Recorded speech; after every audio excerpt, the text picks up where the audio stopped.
Master Your Emotions. A Practical Guide to Overcome Negativity and Better Manage Your Feelings. By Thibaut Meurisse. Introduction. The mind in its own place, and in itself, can make a heaven of hell, a hell of heaven. John Milton, poet. We all experience a wild range of emotions throughout our lives. I had to admit, while writing this book, I experienced highs and lows myself. At first, I was filled with excitement and thrilled at the idea of providing people with a guide to help them understand their emotions. I imagined how readers' lives would improve as they learned to control their emotions. My motivation was high and I couldn't help but imagine how great the book would be. Or so I thought. After the initial excitement, the time came to sit down to write the actual book, and that's when the excitement wore off pretty quickly. Ideas that looked great in my mind suddenly felt dull. My writing seemed boring, and I felt as though I had nothing substantive or valuable to contribute. Sitting at my desk and writing became more challenging each day. I started losing confidence. Who was I to write a book about emotions if I couldn't even master my own emotions? How ironic. I considered giving up. There are already plenty of books on the topic, so why add one more? At the same time, I realized this book was a perfect opportunity to work on my own emotional issues. And who doesn't suffer from negative emotions from time to time? We all have highs and lows, don't we? The key is what we do with our lows. Are we using our emotions to grow? Are we learning something from them? Or are we beating ourselves up over them? So, let's talk about your emotions now. Let me start by asking you this. How do you feel right now? Knowing how you feel is the first step toward taking control of your emotions. You may have spent so much time internalizing you've lost touch with your emotions. Perhaps you answered as follows: I feel this book could be useful, or I really feel I could learn something from this book. However, none of these answers reflect how you feel. You don't feel like this, or feel like that, you simply feel. You don't feel like this book could be useful, you think this book could be useful, and that generates an emotion which makes you feel excited about reading it. Feelings manifest as physical sensations in your body, not as an idea in your mind. Perhaps, the reason the word feel is so often overused or misused is because we don't want to talk about our emotions. So, how do you feel now? Why is it important to talk about emotions? How you feel determines the quality of your life. Your emotions can make your life miserable or truly magical. That's why they are among the most important things to focus on. Your emotions color all your experiences. When you feel good, everything seems, feels, or tastes better. You also think better thoughts. Your energy levels are higher and possibilities seem limitless. Conversely, when you feel depressed, everything seems dull. You have little energy and you become unmotivated. You feel stuck in a place, mentally and physically, you don't want to be, and the future looks gloomy. Your emotions can also act as a powerful guide. They can tell you something is wrong and allow you to make changes in your life. As such, they may be among the most powerful personal growth tools you have. Sadly, neither your teachers nor your parents taught you how emotions work or how to control them. I find it ironic that just about anything comes with a how-to manual, while your mind doesn't. You've never received an instruction manual to teach you how your mind works and how to use it to better manage your emotions, have you? I haven't. In fact, until now, I doubt one even existed. What you'll learn in this book. This book is the how-to manual your parents should have given you at birth. It's the instruction manual you should have received at school. In it, I'll share everything you need to know about emotions so you can overcome your fears and limitations and become the type of person you really want to be. You'll learn what emotions are, how they are formed, and how you can use them for your personal growth. You'll also learn how to deal with negative emotions and condition your mind to create more positive emotions. It is my sincere hope and expectation that, by the end of this book, you will have a clear understanding of what emotions are and will have all the tools you need to start taking control of them. More specifically, this book will help you understand what emotions are and how they impact your life, identify negative emotions that control your life and learn to overcome them, change your story to take better control over your life and create a more compelling future, and reprogram your mind to experience more positive emotions. Here is a more detailed summary of what you'll learn in this book. In Part 1, we'll discuss what emotions are. You'll learn why you are wired to focus on negativity and what you can do to counter this effect. You'll also discover how your beliefs impinge upon your emotions. Finally, you'll learn how negative emotions work and why they are so tricky. In Part 2, we'll go over the things that directly impact your emotions. You'll understand the roles your body, your thoughts, your words, or your sleep play in your life and how you can use them to change your emotions. In Part 3, you'll learn how emotions are formed. You'll also learn how to condition your mind to experience more positive emotions. And finally, in Part 4, we'll discuss how to use your emotions as a tool for personal growth. You'll learn why you experience emotions such as fear or depression and how they work. You'll then discover how to use them to grow. Let's get started. How to use this book. I encourage you to read all the way through this book at least once. After that, I invite you to revisit the book and focus on the sections you want to explore in more depth. In this book, I include a number of different exercises. Though I don't expect you to go through them all, my hope is you'll pick some and apply them in your life. Remember, the results you'll get out of this book depend on how much time and effort you're willing to put in. If you feel this book could be of any use to your family members or friends, make sure to share it with them. Emotions are complex and I believe it would benefit us all to deepen our understanding of the topic. Part 1. What emotions are. Have you ever wondered what emotions are and what purpose they serve? In this section, we'll discuss how your survival mechanism affects your emotions. Then, we'll explain what the ego is and how it impacts your emotions. Finally, we'll discover the mechanism behind emotions and learn why negative emotions can be so hard to deal with. 1. How your survival mechanism affects your emotions. Why people have a bias towards negativity. Your brain is designed for survival, which explains why you're able to read this book at this very moment. When you think about it, the probability of you being born was extremely low. For this miracle to happen, all the generations before you had to survive long enough to procreate. In their quest for survival and procreation, they must have faced death hundreds or perhaps thousands of times. Fortunately, unlike your ancestors, you're, probably, not facing death every day. In fact, in many parts of the world, life has never been safer. Yet, your survival mechanism hasn't changed much. Your brain still scans your environment looking for potential threats. In many ways, some parts of your brain have become obsolete. While you may not be seconds away from being eaten by a predator, your brain still gives significantly more weight to negative events than to positive ones. Fear of rejection is one example of a bias toward negativity. In the past, being rejected from your tribe would reduce your chances of survival significantly. Therefore, you learn to look for any sign of rejection, and this became hardwired in your brain. Nowadays, being rejected often carries little or no consequence to your long-term survival. You could be hated by the entire world and still have a job, a roof and plenty of food on the table, yet, your brain is still programmed to perceive rejection as a threat to your survival. This is why rejection can be so painful. While you know most rejections are no big deal, you nevertheless feel the emotional pain. If you listen to your mind, you may even create a whole drama around it. You may believe you aren't worthy of love and dwell on a rejection for days or weeks. Worse still, you may become depressed as a result of this rejection. In fact, one single criticism can often outweigh hundreds of positive ones. That's why, an author with 55-star reviews is likely to feel terrible when they receive a single one-star review.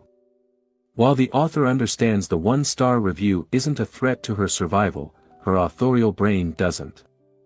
It likely interprets the negative review as a threat to her ego, which triggers an emotional reaction. The fear of rejection can also lead you to overdramatize events. If your boss criticized you at work, your brain may see the event as a threat and you now think, what if I'm fired? What if I can't find a job quickly enough and my wife leaves me? What about my kids? What if I can't see them again?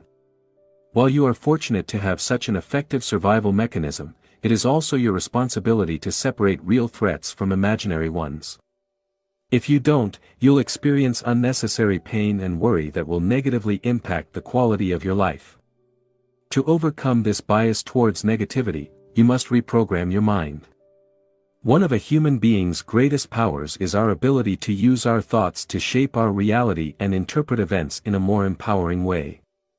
This book will teach you how to do this. Action step. Complete the corresponding exercise in the workbook, Section 1. What emotions are, 1. Bias towards negativity. Why your brain's job isn't to make you happy. Your brain's primary job is not to make you happy, but to ensure your survival. Thus, if you want to be happy, you must take control of your emotions rather than hoping you'll be happy because it's your natural state.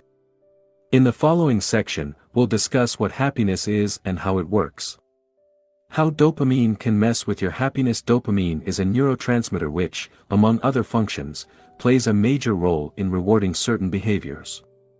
When dopamine is released into specific areas of your brain, the pleasure centers, you get a high. This is what happens during exercise, when you gamble, have sex, or eat great food. One of the roles of dopamine is to ensure you look for food so you don't die of starvation, and you search for a mate so you can reproduce. Without dopamine, our species would likely be extinct by now. It's a pretty good thing, right? Well, yes and no. In today's world, this reward system is, in many cases, obsolete. While in the past, dopamine was linked to our survival instinct, the release of dopamine can now be generated artificially. A great example of this effect is social media, which uses psychology to suck as much time as possible out of your life. Have you noticed all these notifications that pop up constantly? They're used to trigger a release of dopamine so you stay connected, and the longer you stay connected, the more money the services make. Watching pornography or gambling also leads to a release of dopamine, which can make these activities highly addictive. Fortunately, we don't need to act each time our brain releases dopamine. For instance, we don't need to constantly check our Facebook news feeds just because it gives us a pleasurable shot of dopamine. Today's society is selling a version of happiness that can make us unhappy. We've become addicted to dopamine largely because of marketers who have found effective ways to exploit our brains. We receive multiple shots of dopamine throughout the day and we love it. But is that the same thing as happiness? Worse than that, dopamine can create real addictions with severe consequences on our health. Research conducted at Tulane University showed that, when given permission to self-stimulate their pleasure center, participants did it an average of 40 times per minute. They chose the stimulation of their pleasure center over food, even refusing to eat when hungry. Korean, Lee Sung-seop is an extreme case of this syndrome.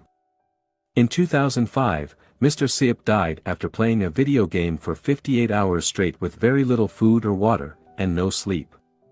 The subsequent investigation concluded the cause of death was heart failure induced by exhaustion and dehydration. He was only 28 years old. To take control of your emotions, it is essential you understand the role dopamine plays and how it affects your happiness. Are you addicted to your phone? Are you glued to your TV? Or maybe you spend too much time playing video games. Most of us are addicted to something. For some people it's obvious, but for others, it's more subtle. For instance, you could be addicted to thinking. To better control your emotions, it is important to shed the light on your addictions as they can rob you of your happiness. The "one day I will" myth. Do you believe that one day you will achieve your dream and finally be happy? This is unlikely to happen. You may, and I hope you will, achieve your dream, but you won't live happily ever after. This is just another trick your mind plays on you.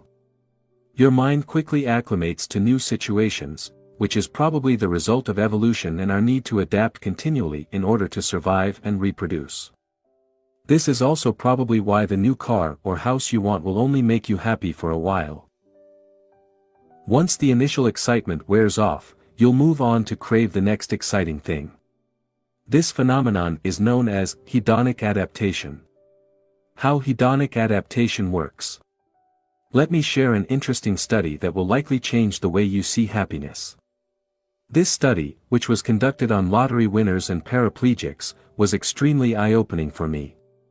Conducted in 1978, the investigation evaluated how winning the lottery or becoming a paraplegic influence happiness. The study found that 1 year after the event, both groups were just as happy as they were beforehand. Yes, just as happy, or unhappy. You can find more about it by watching Dan Gilbert's TED Talk, The Surprising Science of Happiness here. Perhaps you believe that you'll be happy once you've made it. But, as the above study on happiness shows, this is simply not true. No matter what happens to you, you'll revert back to your predetermined level of happiness once you've adapted to the new event.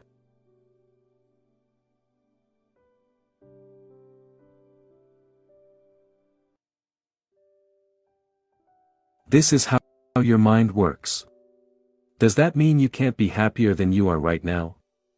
No. What it means is that, in the long run, external events have very little impact on your level of happiness.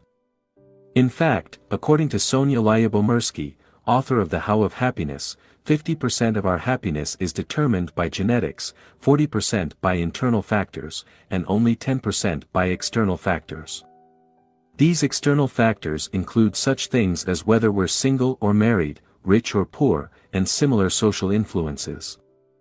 This suggests, only 10% of your happiness is linked to external factors, which is probably way less than you thought. The bottom line is this: your attitude towards life influences your happiness, not what happens to you.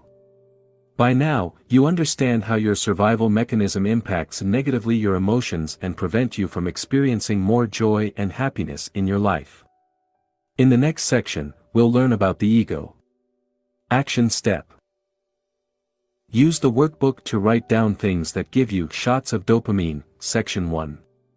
What emotions are? 2. Happiness. 2. What is the ego? Your survival mechanism is not the only factor affecting your emotions. Your ego also plays a major role in shaping the way you feel. Thus, to gain more control over your emotions, it is fundamental you understand what your ego is and how it works. Now, let's clarify what we mean by ego. We often say of someone he has a big ego, referring to the ego as something close to pride. While pride is certainly a manifestation of ego, that's only one part of it. You may show no pride and appear humble while still being controlled by your ego. So, what is the ego? The ego refers to the self-identity you've constructed throughout your life.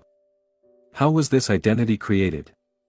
Put simply, the ego was created through your thoughts and, as a mind-created identity, has no concrete reality. Events that happen to you bear no meaning in themselves. You give them meaning only through your interpretation of those events. Additionally, you accept things about yourself because people told you to do so. What's more, you identify with your name, your age, your religion, your political belief, or your occupation in a similar way. This attachment has consequences. As we'll see later in this book, attachment creates beliefs, and these beliefs lead you to experience certain emotions. For instance, you may become offended when people criticize your religion or attack your political principles. Note that throughout this book, we'll refer to the ego as your story or your identity, using these words interchangeably. Are you aware of your ego?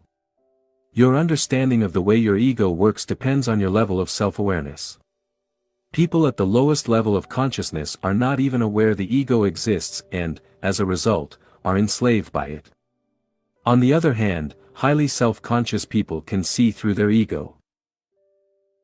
They understand how belief works and how excessive attachment to a set of beliefs can create suffering in their life. In effect, these individuals become the master of their mind and are at peace with themselves. Note that the ego is neither good nor bad, it's just a result of a lack of self-awareness. It fades away as you become aware of it, since ego and awareness cannot coexist. Your ego's need for an identity. Your ego is a selfish entity, only concerned about its own survival. Interestingly, it's rather similar to your brain in the way it operates. It has its own survival mechanism and will do whatever it can to persist. As with your brain, its primary concern is neither your happiness nor your peace of mind. On the contrary, your ego is restless. It wants you to be a go-getter. It wants you to do, have and achieve great things so you can become a somebody. As we already mentioned, your ego needs an identity to exist. The way it does that is through identification with things, people, or beliefs and ideas. Now, let's look at some of the things your ego identifies with to strengthen its identity: physical items. The ego likes to identify with physical things. Needless to say, it thrives in today's world. Perhaps, we can say capitalism and the consumer society we're living in today is the creation of collective egos, which is why it has been the dominant economic model in the recent decades. Marketers perfectly understand people's need to identify with things. They know people don't just buy a product, they also buy the emotions or story attached to the product. Often, you buy certain clothes or a particular car because you want to tell a story about yourself. For instance, you may want to enhance your status, look cool or express your unique personality, and choose the products most closely associated with these ideals. This is how the ego works. It uses things to create a story you can identify with. It doesn't mean things are wrong per se. It's a negative issue only when you become overly attached to things, believing they can fulfill you, which they can't. Your body. Most people derive their self-worth from their physical appearance. Your ego loves the way you look because it is the easiest thing to recognize and quantify. When you strongly associate with your physical appearance, you tend to identify more easily with physical and emotional pain. Believe it or not, you can observe your body without identifying with it. Friends/acquaintances. The ego also derives its sense of identity from your relationships with others. The ego is only interested in what it can get from others. In other words, the ego thrives on the way it can use people to strengthen its identity. If you are honest with yourself, you'll realize most of the things you do are attempts to obtain the approval of others. You want your parents to be proud of you, your boss to respect you, and your wife to love you. Now, let's see in more detail how the ego works in the following cases: parent/child relationships. Some parents' egos lead to the creation of a strong sense of attachment and identification with their children. This is based on the false belief their children are their possessions. As a result, they try to control their children's lives and use them to live the life they wanted to live when they were younger. This is called living vicariously through your children. You see this all the time. Next time you watch a junior soccer, or baseball, game, watch the parents on the touchline to see how some react. Try spotting the parents living vicariously. They are the ones screaming the loudest, and not simply in encouragement. This may happen largely unconsciously. Couples. The feeling of needing someone is very much a play of the ego as well. Anthony de Mello has a beautiful way to put it when he says, "Loneliness is not cured by human company. Loneliness is cured by contact with reality, by understanding that we don't need people." Anthony de Mello. Once you realize you don't actually need anyone, you can start enjoying people's company. You can see them as they really are rather than trying to get something from them. Your beliefs. Your ego also uses beliefs to strengthen its identity. In extreme cases, people become so attached to their beliefs they are ready to die to protect them. Worse still, they are willing to kill people who disagree with them. Religion is a perfect illustration of the dangers of excessive attachment to beliefs. The ego will use any belief to strengthen its identity, whether these beliefs are religious, political, or metaphysical. Other objects of identification. Now let's have a look at a non-exhaustive list of things your ego generally derives its identity from: your body, your name, your gender, your nationality, your culture, your family/friends, your beliefs, political beliefs, religious, etc. Your personal story, your interpretation of the past, your expectations regarding the future. Your problems, illnesses, financial situation, victim mindset, etc. Your age. Your job. Your social status. Your role, as employee, homemaker, parental status, employment status, etc. Material items, your house, car, clothes, phone, etc. Your desires. The ego's main characteristics. Here are some main characteristics of the ego. The ego tends to equate having with being, which is why the ego likes to identify with objects. The ego lives through comparison.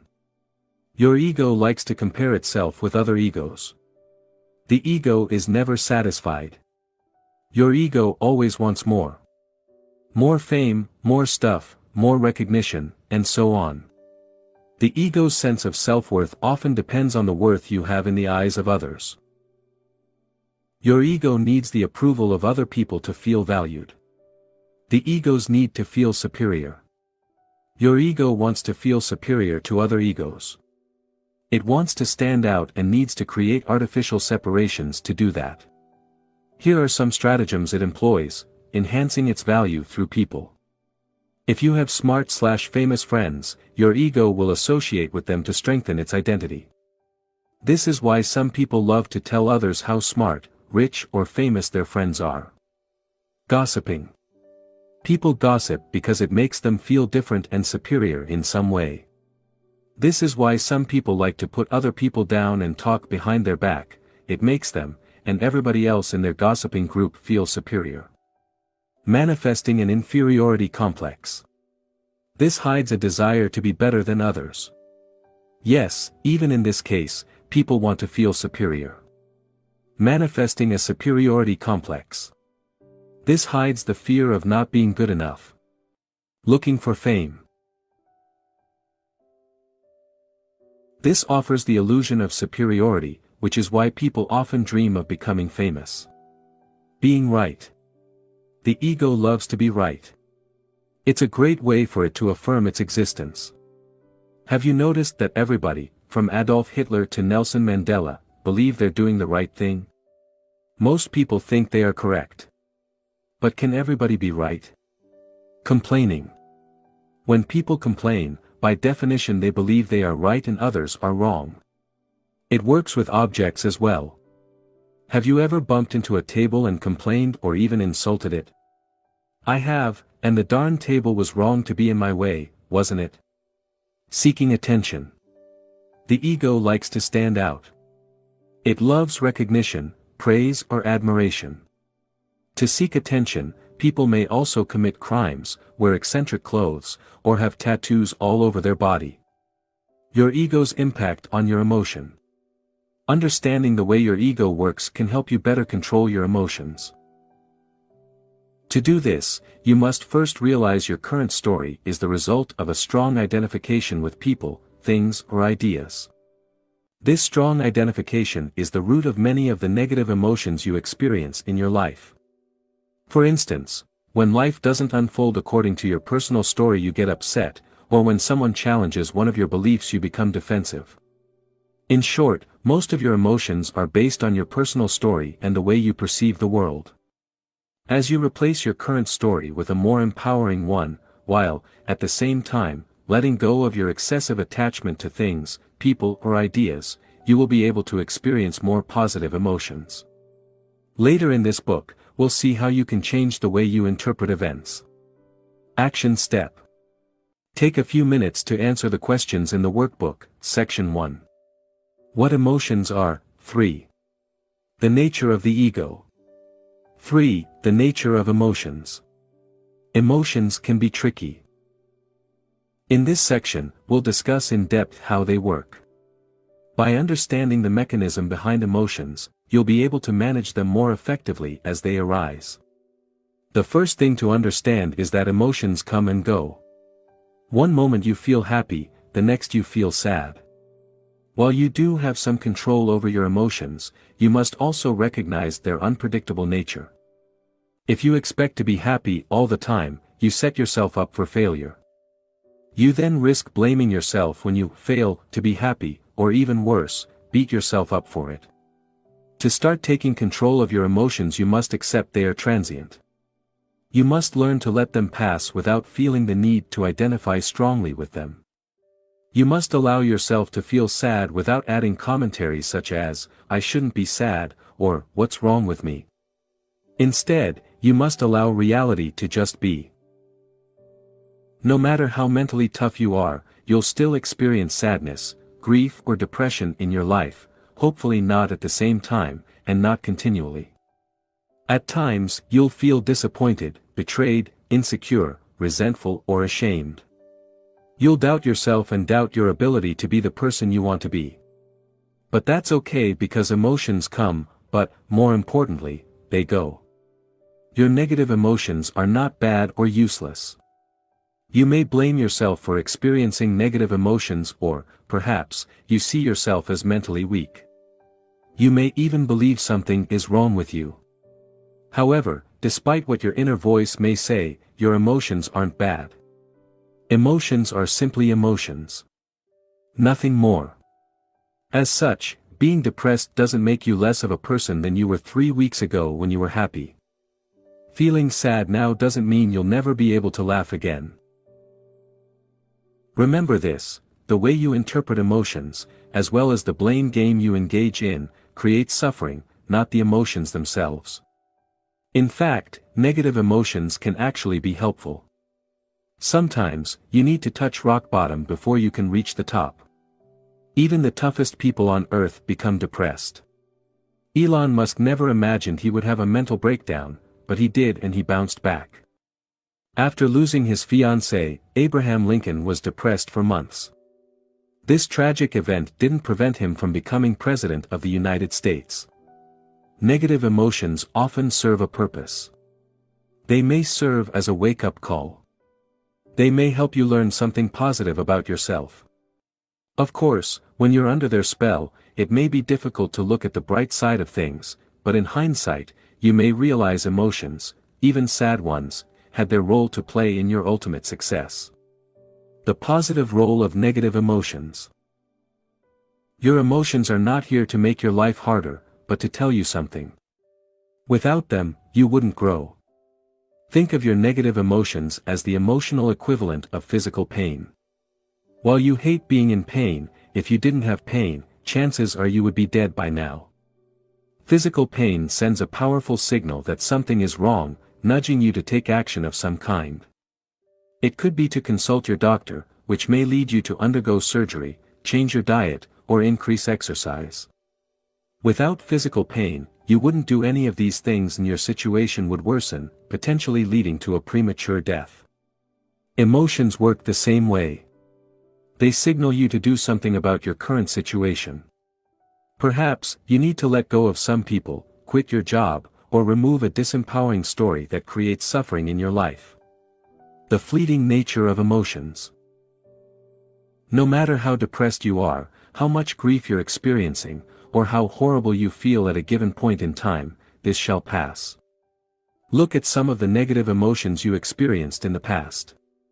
Remember the worst times in your life. During these most difficult periods, you were probably so caught up in your emotions you imagined never being able to escape them. You couldn't imagine being happy again. But even these episodes ended. Eventually, the clouds dissipated and the real you shone again. Your emotions come and they go. Your depression will go, your sadness will vanish and your anger will fade away. Bear in mind, if you experience the same emotions repeatedly, it probably means you hold disempowering beliefs and need to change something in your life. We'll discuss how later. If you suffer from severe, chronic depression, it might be a good idea to consult a specialist. The trickiness of emotions. Have you ever felt you'll never be happy again? Have you ever been so attached to your emotions you thought they'll never go away? Don't worry, it's a common feeling. Negative emotions act as a filter that taints the quality of your experiences. During a negative episode, every experience is perceived through this filter. While the world outside may remain the same, you will experience it in a completely different way based on how you feel. For instance, when you're depressed, you don't enjoy the food you eat, the movie you see, or the activities in which you engage. You only see the negative side of things, feeling trapped and powerless. On the other hand, when you're in a positive mood, everything in life appears better. Food tastes great, you're naturally friendlier, and you enjoy all the activities you partake in. You may now believe that, armed with the knowledge you have gained from this book, you'll never be depressed again. Wrong. You'll keep experiencing sadness, frustration, depression, or resentment, but hopefully, each time these occur, you'll become wiser and wiser, remembering that this too shall pass. I have to admit, I can easily be fooled by my emotions. While I know I am not my emotions, I still give them too much credit and fail to realize they are just temporary visitors. More importantly, I fail to remember they are not me. Emotions always come and go, but I remain. Once the emotional storm has passed, I generally feel like an idiot for having taken my emotions so seriously. Do you? Interestingly, external factors might not be, and often aren't, the direct cause of a sudden change in your emotional state. You can be in the exact same situation, with the same job, the same amount of money in your bank account, and have the same problems as always, but experience radically different emotional states. In fact, if you look at your past, this is often what happens. You are mildly depressed for a couple of hours or a few days, before bouncing back to your default emotional state. During this period of emotional stress, your environment doesn't change at all. The only thing that changes is your internal dialogue. I encourage you to make a conscious effort to notice whenever such events happen and start seeing through your emotions' trickery. You might want to go one step further and record these events in a journal. By doing so, you will gain a deeper understanding of how emotions work and, as a result, you will be better equipped to manage them. The evil power of emotions. An emotion usually represents an amplified energized thought pattern, and because of its often overpowering energetic charges, it is not easy initially to stay present enough to be able to watch it. It wants to take you over, and it usually succeeds, unless there is enough presence in you. Eckhart Tolle, The Power of Now. Negative emotions are like a spell. While you're under their influence, breaking free from them seems impossible. You may know dwelling on the same thoughts is pointless, yet you can't help but go along with the flow. Feeling an intense pull, you keep identifying with your thoughts and, as a result, feel worse and worse. When this happens, no rational argument seems to work.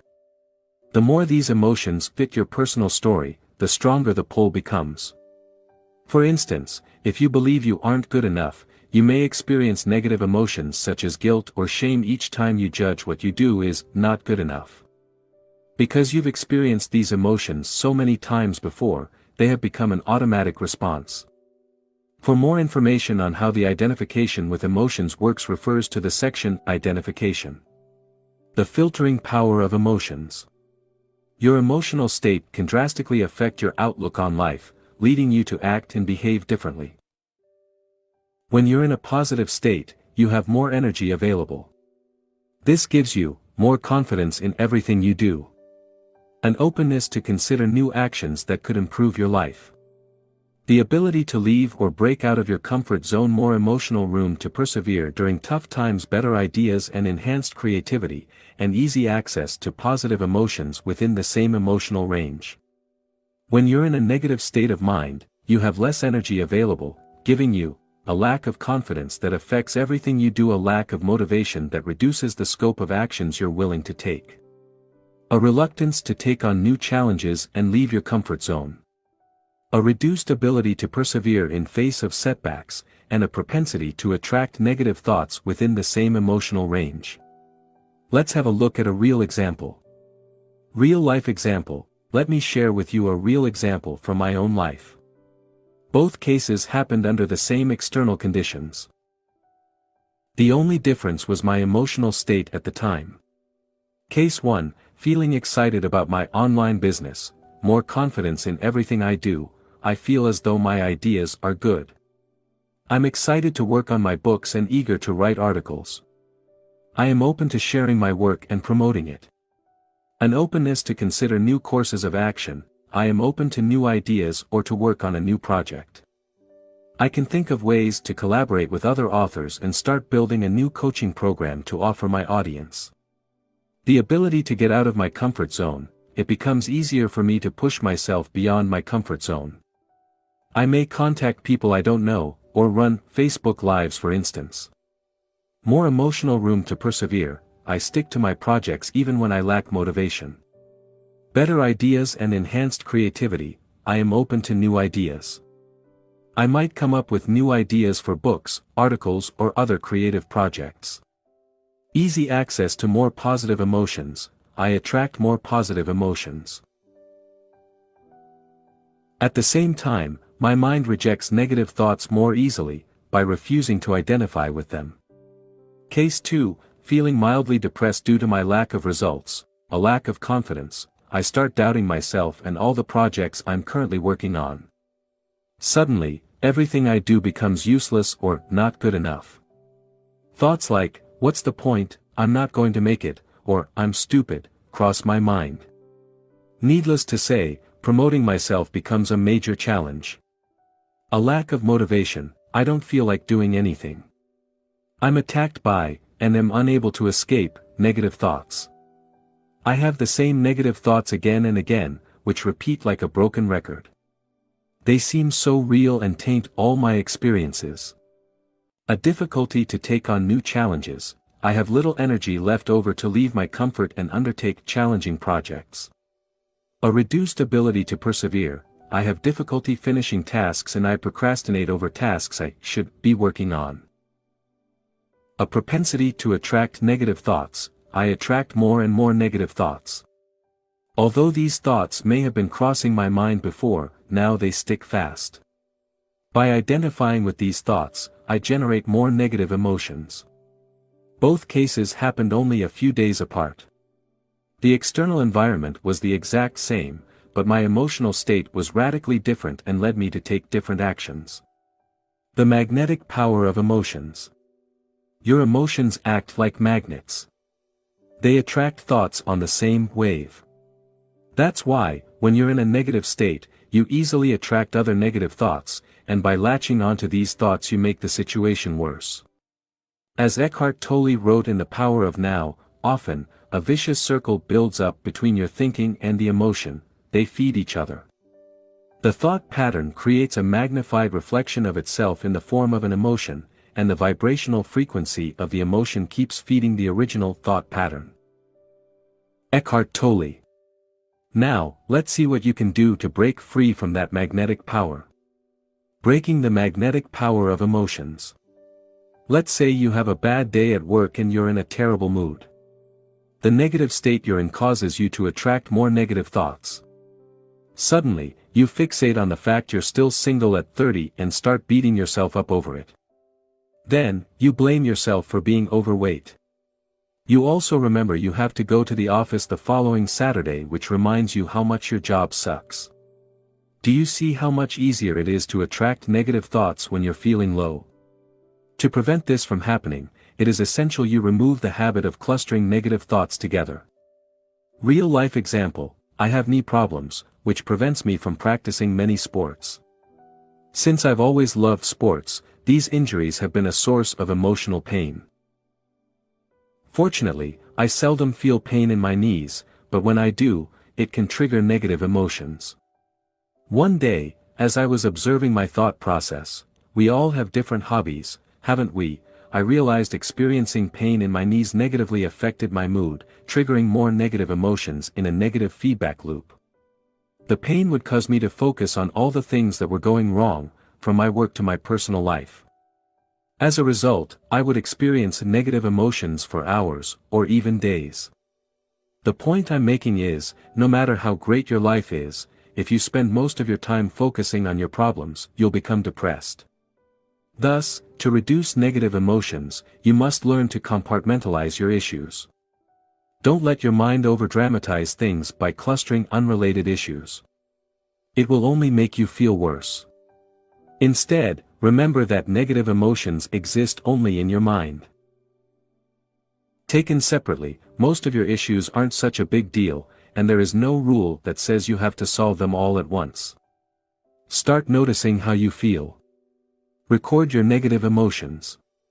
Look at what triggers them. The more you do this, the more you will uncover certain patterns. For example, let's say you felt sad for a couple of days. Ask yourself the following questions. What triggered my emotions? What fueled them over the 2-day period? What story was I telling myself? How and why did I get out of my slump? What can I learn from this episode? Answering these questions will be invaluable and will greatly help you deal with similar issues in the future.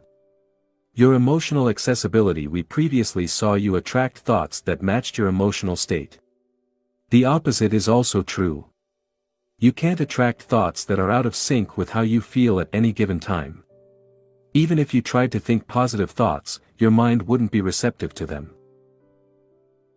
This is why during periods of sadness, while positive thoughts may cross your mind from time to time, you won't be able to associate with them and you won't be able to change your emotional state. Your emotional set point.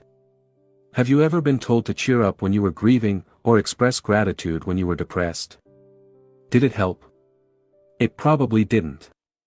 This is because the emotional state you were in didn't allow you access to these emotions. In their book, Ask and It Is Given, Esther and Jerry Hicks offer a model to explain how emotional ranges are connected and how we can move up the ladder from negative to more positive emotions. For instance, in this model, depression or hopelessness is at the bottom of the ladder followed by anger. What it means is that when you feel depressed, signs of anger indicate you're climbing the emotional ladder. This makes sense. When you're angry you have more energy than when you're depressed, right?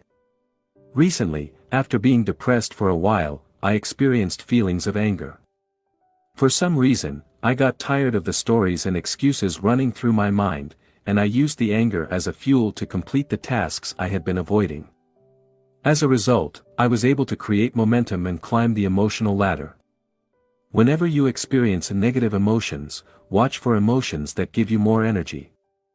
So-called negative emotions like anger can help you overcome even more disempowering emotions, like hopelessness. Only you know how you feel. Therefore, if anger feels better, accept it. Emotions and mental suffering. Did you know you create a lot of unnecessary pain in your life? Each time you lock on to a thought, or hold on to an emotion, you suffer. A great example of this is how you react to physical pain. Whenever you feel pain, your first reaction is to interpret it. When you do so, you generate negative thoughts. Your identification with these thoughts is what creates mental suffering. Below are some of the thoughts that may cross your mind in these situations. What if this pain never goes away? What if I can't do X, Y, Z anymore because of the pain? What if it gets worse? What if I need to undergo surgery? What if I can't go to work? I have an important project I must finish on time. With this pain, today's going to be challenging. I don't have money. How will I pay hospital bills if things get worse? This internal dialogue creates suffering but does nothing to help solve the problem. You can still function properly and take appropriate actions without dwelling on any of the above worries. Negative emotions are not the problem, the mental suffering you create out of these emotions is. Another example of mental suffering is procrastination. Have you ever delayed starting a task for days or weeks just to realize it wasn't a big deal once you'd completed it? I have. What was the most exhausting part, the task itself, or the time you spent worrying about it? Or perhaps you didn't sleep long enough and keep telling yourself today's going to be a rough day. As you imagine all the tasks you need to do, you already feel exhausted. Psychologists have shown that mental suffering is what consumes most of your energy. After all, sitting at a desk all day shouldn't be that tiring, yet many of us feel exhausted at the end of the day. In his classic book, How to Stop Worrying and Start Living, Dale Carnegie wrote the following: one of America's most distinguished psychiatrists, Dr. A. Brill, goes even further. He declares, 100% of the fatigue of the sedentary worker in good health is due to psychological factors, by which we mean emotional factors. Dale Carnegie. People inflict a tremendous amount of suffering on themselves. As you continue reading this book, you'll realize the idiocy of this activity. You'll notice people around you dwelling on a past they cannot alter. You'll see your family members and friends worrying about a future they cannot predict.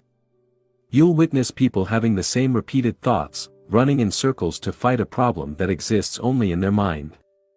For thousands of years, mystics have told us that problems are in our mind. They have repeatedly invited us to look within. Yet, today, how many people are listening? Too many of us are addicted to our problems. Instead of letting go, we complain, we play the victim, we blame other people, or we discuss our problems without doing anything to solve them. To reduce this mental suffering, we must refuse to interpret our emotions in a negative and disempowering way. Why problems don't exist? If we go one step further and look at reality in an objective way, we can say that problems don't actually exist. Here is why: what you don't focus on doesn't exist, a problem only exists when you give it your attention.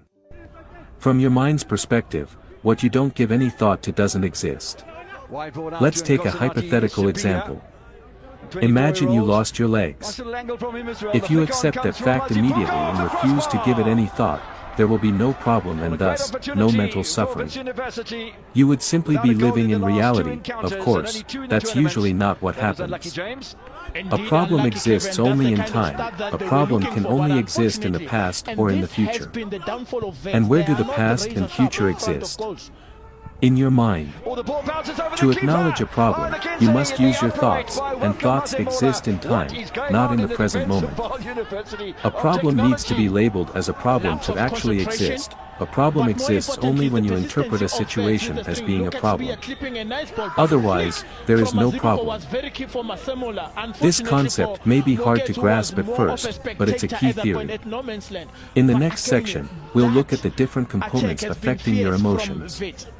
Action step. Explore the nature of emotions using the workbook, Section 1. What emotions are. 4. The nature of emotions. Part 2. What impacts your emotions? Your mind operates on the famous computing principle of GIGO, garbage in, garbage out. If you do ill, speak ill, and think ill, the residue is going to leave you sick. If you do well, speak well, and think well, the outcome is going to be well. OSAMT. Emotions are complex, and a variety of factors influence how you feel. In this section, we'll cover some of the elements affecting what drives your emotions. The good news is, you have some control over them. If we exclude spontaneous emotional reactions resulting from your survival mechanism, most of your emotions are self-created. They result from the way you interpret thoughts or events. However, these aren't the only elements that affect your emotional state. Your body, your voice, the food you eat, or how much you sleep, also play a role in determining the quality of your emotions and therefore the quality of your life. Let's see how each of these elements impact your emotions. 4. The impact of sleep on your mood. The quality of your sleep and how much of it you get affects your emotional state. You've probably experienced the side effects of sleep deprivation yourself. Perhaps, you felt grumpy, unable to concentrate, listless, or had difficulty dealing with negative emotions. Sleep deprivation can impact mood in many different ways. According to a survey performed on people suffering from anxiety or depression, most of the respondents reported receiving less than 6 hours sleep per night. Sleep deprivation also increases mortality risk. A 2016 study conducted by researchers at non-profit organization, RAND Europe, estimated that people sleeping less than 6 hours a night had a 13% increased mortality risk than people sleeping between 7 and 9 hours. The same studies revealed that lack of sleep cost an estimated $411 billion per year to the United States economy. Interestingly, sleep deprivation also seems to reduce an individual's ability to enjoy positive experiences. One study shows that, while people who had enough sleep did experience a positive effect from such experiences, no such effect was generated in people who were sleep deprived. How to improve the quality of your sleep? There are many ways to improve the quality of your sleep. Let's go over some of them. Make sure your bedroom is pitch black. Many studies have shown that the darker the bedroom is, the better we tend to sleep. If your room isn't pitch black, what can you do to make it darker? Maybe you can buy a sleep mask, or curtains that do a better job at blocking daylight. Avoid using electronic devices. This applies to smartphones, tablets, televisions, and the like. According to sleepfoundation.org, studies have shown that even our small electronic devices emit sufficient light to miscue the brain and promote wakefulness. As adults, we are subject to these influences, and our children are particularly susceptible. A 2014 study published in PNAS showed that melatonin, a chemical which helps regulate sleep patterns, was reduced by 50% in participants who read with electronic devices rather than books. These participants took about 10 minutes longer to fall asleep and lost 10 minutes of deep sleep, also known as REM. Participants also reported feeling less alert in the morning. If your device has a light setting for nighttime use, it may still have a negative impact on your sleep, but just test the night setting and see if it makes a difference to your sleep patterns. If you absolutely have to use electronic devices at night, considering wearing glasses that block the blue light they emit. It's best to put the glasses on a few hours before you go to bed. Relax your mind. If you're like me, you may have all kinds of thoughts running through your head when it's time to fall asleep. I tend to get very excited about new ideas I have, or things I want to do. As a result, I often feel as though there are so many things I could have completed during the day, and these feelings make it difficult for me to sleep. Aside from turning off electronic devices before bed, I've found that listening to soothing music really helps. Reading a physical book can also help me relax, as long as I don't get too excited by the book, which has been known to happen. Avoid drinking too much water within 2 hours of going to bed. This one is obvious, but still worth mentioning. If you have to go to the bathroom in the middle of the night, it's going to interrupt your sleep pattern. This, of course, will probably make you more tired the next day. Have an evening ritual. This alone will help you fall asleep more easily. It's best to try going to bed at the same time every night, including the weekends. If you like to go out during the weekend and stay up late, this will present a challenge, but I encourage you to give it a try and see how it goes. An evening ritual will also help you stay on track with your morning ritual. It will be easier to wake up every day at the same time without feeling tired if you have a morning and a nighttime ritual. If you do go out and stay up late during the weekend, one thing you can do is still wake up as early as during the weekdays and have a couple of naps throughout the day as necessary. If you have difficulty sleeping well, try to implement some of the things mentioned above. The best advice I can give you is to keep trying different strategies until you figure out what works best for you. 5. Using your body to influence your emotions. Our bodies change our minds change our behavior, and our behavior changes our outcomes. Amy Cuddy. Social psychologist. Body language and body posture. By changing your body language and your body posture you can alter the way you feel. When you are confident or happy you expand your body, and make yourself bigger. Have you noticed how men straighten their backs, expand their chests, and tighten their stomachs when they see an attractive woman? That's an unconscious behavior designed to show confidence and power, the same way gorillas pound their chests. In one of her experiments, Amy Cuddy, a social psychologist at Harvard Business School, showed that participants who adopted a high-power pose for just 2 minutes displayed characteristics similar to those of confident and powerful people. More specifically, she noticed the following hormonal changes. After adopting a high-power pose for 2 minutes, testosterone increased by 25%. Cortisol decreased by 10%, and risk tolerance increased, with 86% of participants choosing to partake in a game of chance. After adopting a low-power pose for 2 minutes, testosterone decreased by 10%. Cortisol increased by 15%, and risk tolerance decreased, with only 60% of participants choosing to partake in a game of chance. As you can see, you can actually change the way you feel merely by changing your body posture or facial expression. It is what some people call, fake it until you make it. For instance, you can put a smile on your face to make you feel happier. Conversely, you can negatively affect your mood and even create a depression by changing your body posture. David K. Reynolds, in his book Constructive Living, explained how he changed his identity for his alter ego, David Kent, and created a depressed, suicidal patient.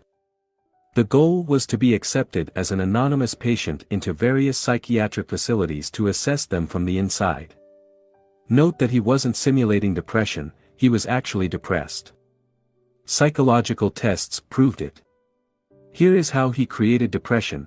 Depression can be created by sitting slouched in a chair, shoulders hunched, head hanging down. Repeat these words over and over. There's nothing anybody can do. No one can help. It's hopeless. I'm helpless. I give up. Shake your head, sigh, cry. In general, act depressed and the genuine feeling will follow in time. David K. Reynolds, Constructive Living. The benefits of exercising. According to Michael Otto, professor of psychology at Boston University, failing to exercise when you feel bad is like explicitly not taking an aspirin when your head hurts. When the time came for David Kent to bring David K. Reynolds back to life, what do you think he needed to do? He needed to change his body position. Easy to say but hard to do when you're clinically depressed. Of course, he knew that better than anybody else. Still, he had to force himself to become physically active, despite not wanting to do so. As he started increasing his physical activity and getting busy, he felt better and better until he fully recovered. David Kent's story shows that regular exercising improves, not only your physical well-being, but also your mood. Studies have shown that exercising can treat mild to moderate depression as effectively as antidepressants. In one study, James Blumenthal, a clinical psychologist at Duke University, assigned sedentary adults with major depressive disorders to one of 4 groups: supervised exercise, home-based exercise, antidepressant therapy, or a placebo pill. After 4 months, Blumenthal found that patients in the exercise and antidepressant group had the highest rates of remission. In his conclusions, he stated that exercise has more or less the same effect as antidepressants. When he followed up with the same patients a year later, Blumenthal discovered that people who were still exercising regularly had lower depression scores than people who only exercised sporadically. Exercise seems to not only help treat depression, but also to prevent relapse. So, when it comes to mastering your emotions, make sure exercising is part of your toolbox. Fortunately, you don't have to run 10 miles a day to reap the benefits of exercise. Simply walking for 30 minutes, 5 days a week can work wonders. According to research published in PLOS Medicine, 2.5 hours moderate exercise a week could add 3.25 years to your lifespan. Another study of 5,000 people in Denmark showed that individuals who exercised regularly lived 5 to 7 years longer than sedentary counterparts. As for the benefits of exercising on your mood, they are both immediate and long-term. Professor of Psychology, Michael Otto, says you usually derive a mood enhancement effect within 5 minutes of partaking in moderate exercise. And, as we've just seen, exercising regularly improves your long-term mental health and can be as effective as antidepressants. What about you? What activity are you going to take on to improve your mental and physical health? 6. Using your thoughts to influence your emotions. You become what you think about all day long. R.L.P.H. Waldo Emerson, essayist and poet. Your thoughts define who you are and create your reality. That's why you should channel your thoughts towards what you want, not what you don't want. As the success expert Brian Tracy says, the key to success is to focus our conscious mind on things we desire, not things we fear. The benefits of meditation. In Buddhism, the mind is often referred to as the monkey mind, because Buddhists believe human thoughts are similar to a monkey relentlessly swinging through trees. They are all over the place and never seem to stop. Meditation helps tame the monkey and cure it of restlessness. As you meditate, you become aware of the incessant flow of thoughts popping into your mind. With practice, you learn to distance yourself from thoughts, reducing their power and their impact.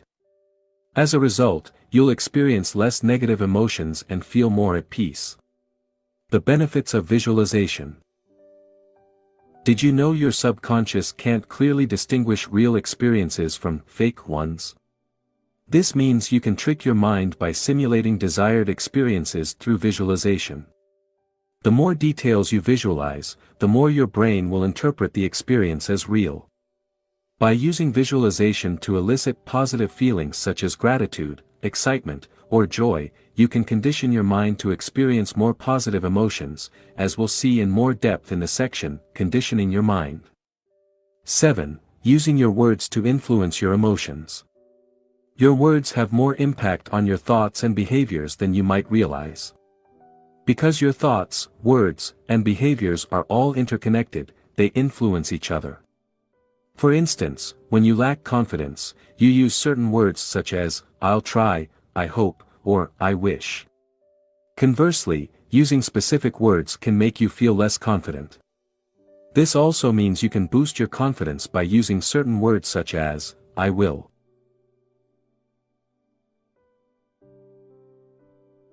For instance, saying, I will change career, or I will complete this project by the end of this month, will make you feel more confident than saying, I hope I can change career, or I'll try to complete this project by the end of this month. To enhance your confidence, replace words that show self-doubt with words that display confidence as shown below. Words to be avoided, would / could / should / might try / hope / wish. Maybe / perhaps. If everything is okay. If everything goes well. Words to be used instead, I will. Absolutely. Definitely.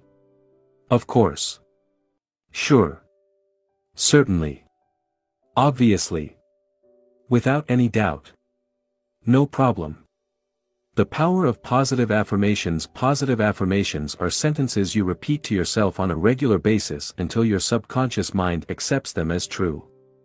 Over time they help you condition your mind to experience positive emotions such as confidence or gratitude. For more information on how to condition your mind, refer to the section, Conditioning Your Mind. How to use positive affirmation. Use the present tense and not the future tense, I am, not, I will. Avoid negative forms like, I am not shy. Instead, use, I am confident. Repeat the sentence again and again for 5 minutes. Do it every single day without exception for a month, and preferably longer. Use visualization at the same time and involve your emotions. Some examples of powerful affirmations: I love being confident. I am independent of the good or bad opinions of others. I am beneath no one and no one is beneath me. I love you. Add your name and say it while looking into your eyes in the mirror, e.g., I love you, Thibaut. Awkward, isn't it? Thank you. Exercise. Use positive affirmation for 5 minutes daily. Notice words that show a lack of commitment, confidence, or assertiveness. Go over your emails before you send them and remove phrases such as, I'll try, I should, I hope, etc. Replace them with, I will, or something equally assertive. For the next 3 weeks, challenge yourself to avoid using words showing a lack of confidence. Additional tip, the world-famous life coach, Tony Robbins, has been using what he calls incantation for decades before meeting a client or holding a seminar. He uses both his body and certain phrases to put himself in the right state and to reach a level of absolute certainty. As you perform your own affirmations, try engaging your body as well. Remember, your words and your body affect your emotions. 8. How your breathing affects your emotions. You can stay without food or sleep for days, but you cannot survive past a few minutes without oxygen. While breathing should happen naturally, the truth is that many people don't know how to breathe properly. As a result, they don't generate as much energy as they could. These individuals tire more easily than others, which affects their mood and make them more prone to experience negative emotions. Proper breathing benefits you in different ways. Slowing your breathing helps reduce anxiety. In breath walk, breathing your way to a revitalized body, mind and spirit, Guru Charan Singh Khalsa and Yogi Bhajan mentioned the following benefits from slow breathing: 8 breathing cycles per minute, relief from stress and increased awareness. For breathing cycles per minute, intense feelings of awareness, increased visual clarity, heightens bodily sensitivity. 1 breathing cycle per minute, optimized cooperation between brain hemispheres, dramatic calming of anxiety, fear, and worry. Rapid breathing such as the breath of fire, allows you to release stress, be more alert and have more energy alongside with other benefits. You can watch a tutorial video here. For a more general overview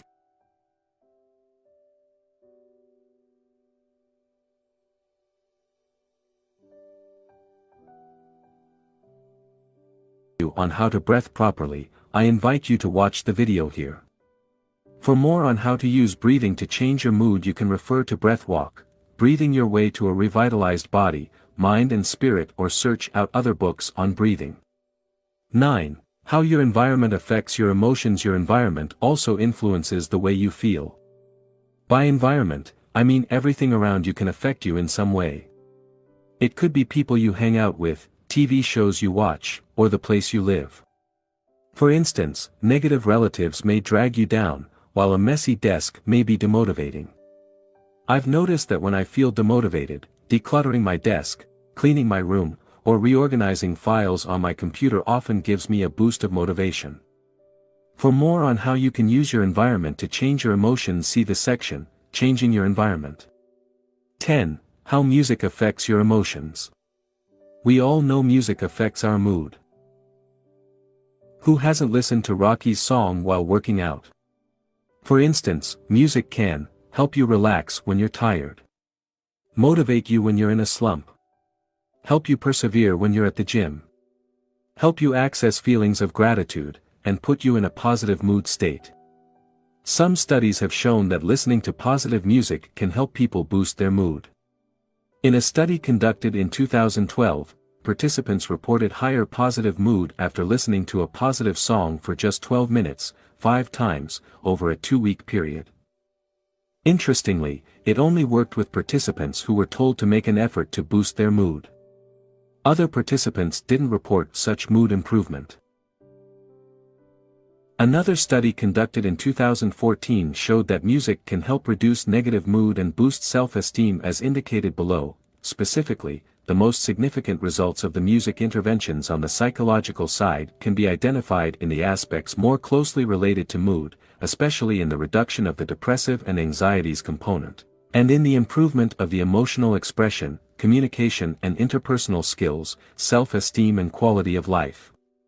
Valerie N. Stratton, Ph.D. and Annette H. Zalanowski, of Penn State University, also studied the effect of music on mood. They asked their students to keep music diaries for 2 weeks. Stratton concluded that, not only did our sample of students report more positive emotions after listening to music, but their already positive emotions were intensified by listening to music. Interestingly, the music genre and the context in which students listened to the music didn't affect the result. Students' mood improved whether they listened to rock or classical music, or whether they were at home, driving, or socializing. Using music to condition your mind.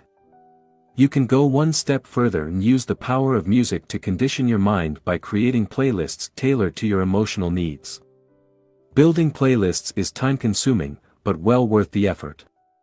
The world-class endurance athlete and coach, Christopher Bergland, uses music to help him stay motivated and perform at his best. This is what he wrote in an article published in Psychology Today. As an athlete, I developed an ideal mindset for peak performance and used an arsenal of time-tested songs to fortify this alter ego and invincible state of mind.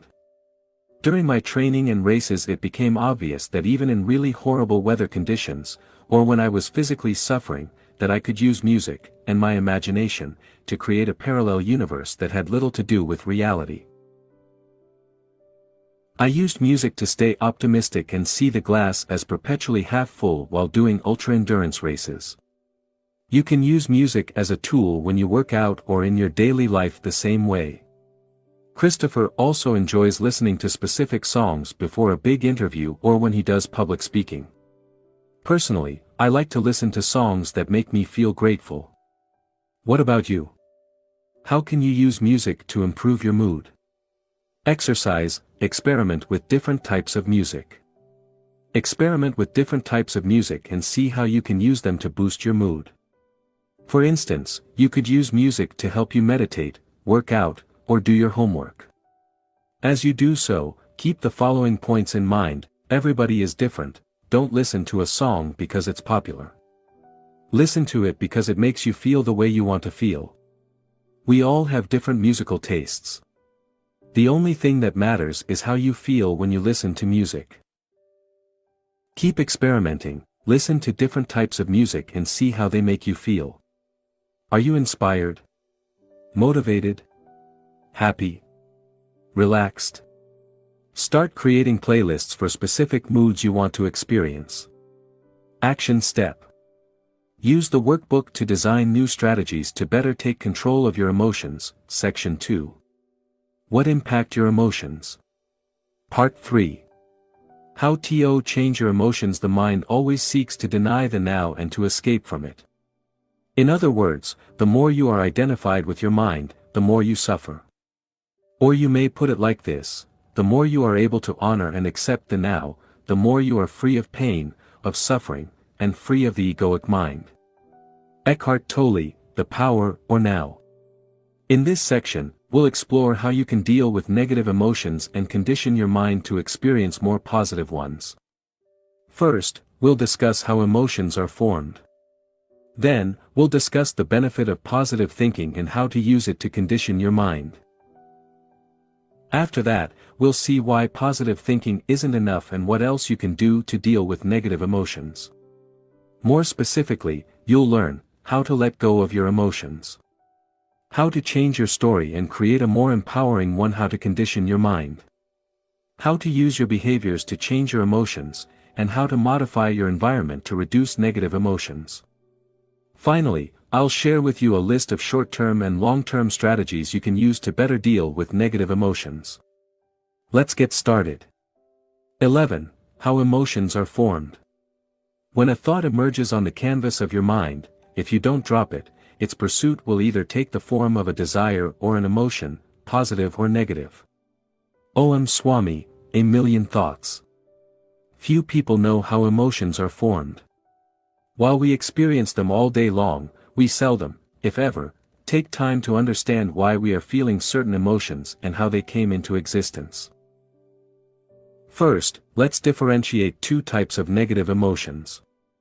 The first type are the negative emotions you experience spontaneously. These are the emotions that keep you alive, such as the fear our ancestors felt when they encountered a saber-toothed tiger. The second type of negative emotions are the ones you create in your mind by identifying with your thoughts. These emotions aren't necessarily triggered by external events, although they may be. These emotions tend to last longer than the first type. Here is how they work. A random thought arises. You identify with that thought. This identification creates an emotional reaction. As you keep identifying with that thought, the related emotion grows stronger until it becomes a core emotion. Let's look at some examples. You have money problems, and each time your mind comes up with money-related thoughts you identify with them. As a result, your worry about money intensifies. You had an argument with your friend and fell out with him. You can't stop replaying the scene in your mind. As a result, months have passed and you still haven't called to make up with your friend. You made a mistake at work and are ashamed of yourself. You keep revisiting the same thought over and over. As a result, your feelings of inadequacy grow stronger. Your tendency to identify with negative thoughts repeatedly is what allows them to grow stronger. The more you focus on your financial challenges, the easier it will be for related thoughts to arise in the future. The more you replay the argument with your friend in your head, the stronger the feelings of resentment will grow. Similarly, as you keep thinking of the mistake you made at work, you invite feelings of shame and intensify the situation. The point is, when you give thoughts room to exist, they spread and become major points of focus. This simple process of identification allows seemingly inoffensive thoughts to take control of your mind. This identification with your thoughts, and more importantly, how you choose to interpret them, creates suffering in your life. Now, let's see in more detail how your emotions are formed. This will help you better deal with negative emotions while allowing positive emotions to grow. Here is a formula to explain how emotions form. Interpretation plus identification plus repetition equals strong emotion. Interpretation is when you interpret an event or a thought based on your personal story. Identification is when you identify with a specific thought as it arises. Repetition is having the same thoughts over and over. Strong emotion is when you experience an emotion so many times it has become part of your identity. You then experience that emotion whenever a related thought or event triggers it. Altogether, interpretation, identification and repetition give room for emotions to grow. Conversely, whenever you remove one of these elements from the equation, these emotions start losing their power over you. To sum up, for an emotion to grow in intensity and duration, you must first interpret an event or a thought, then, you must identify with that thought as it arises, finally, you must repeat the same thoughts again and again, and identify with it. Now, let's discuss in more depth each component of the formula. 1. Interpretation. Interpretation plus identification plus repetition equals strong emotion. Negative emotions always result from your interpretation of events. That's why two different people might react to the same event in different ways. One might be devastated, while the other might be unaffected. For instance, for a farmer rain could be a blessing, but for someone going on a picnic it would be seen as a curse. That's because of the meaning they give to the event. In short, for negative emotions to arise, you must add your interpretation to a specific event. The event in itself cannot trigger negative emotions without your consent. So, why do you keep experiencing negative emotions? I believe it's because reality fails to meet your expectations. You want reality to be one way, but it turns out to be another. You go on a picnic and want the weather to be good, but it rains. You want a promotion at work, but you don't get it. You want to make money with your side business, but it's not working. Your interpretation of reality creates suffering in your life. Reality in itself can never be upsetting. This is worth repeating. We'll discuss in depth how you can change your interpretation in the next section entitled, Changing Your Story. 2. Identification. Interpretation plus identification plus repetition equals strong emotion. Now, let's focus on the second part of the formula, identification. For an emotion to survive long-term, there must be a process of identification. Emotions cannot persist unless you give them your attention. The more you focus on your emotions, and identify with them, the more powerful they become. People often feel the urge to identify with their emotions and find themselves unable to disengage from them. They fail to realize one of the most important truths in this world: you are not your emotions. Your emotions will come and they will go.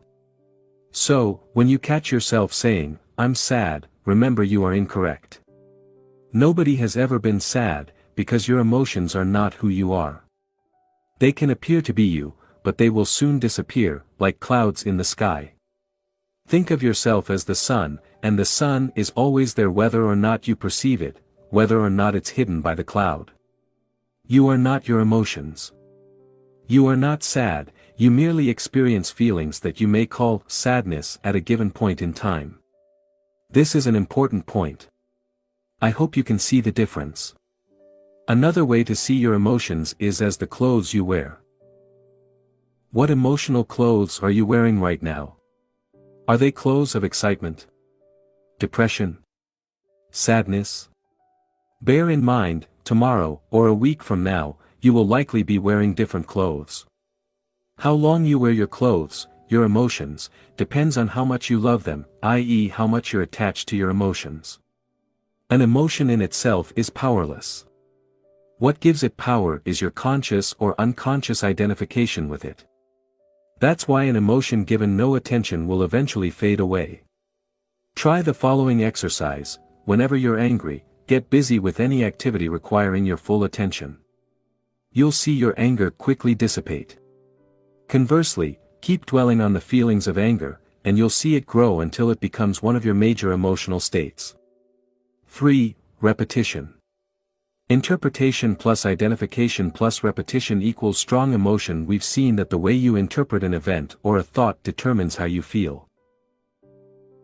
We also know that, as you identify with your thoughts or feelings, they become emotions.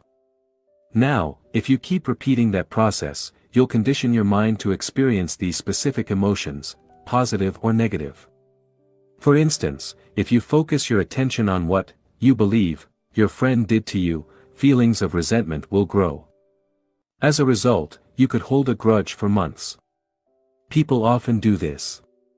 They waste time holding on to negative emotions that serve no purpose just because they can't let go of them.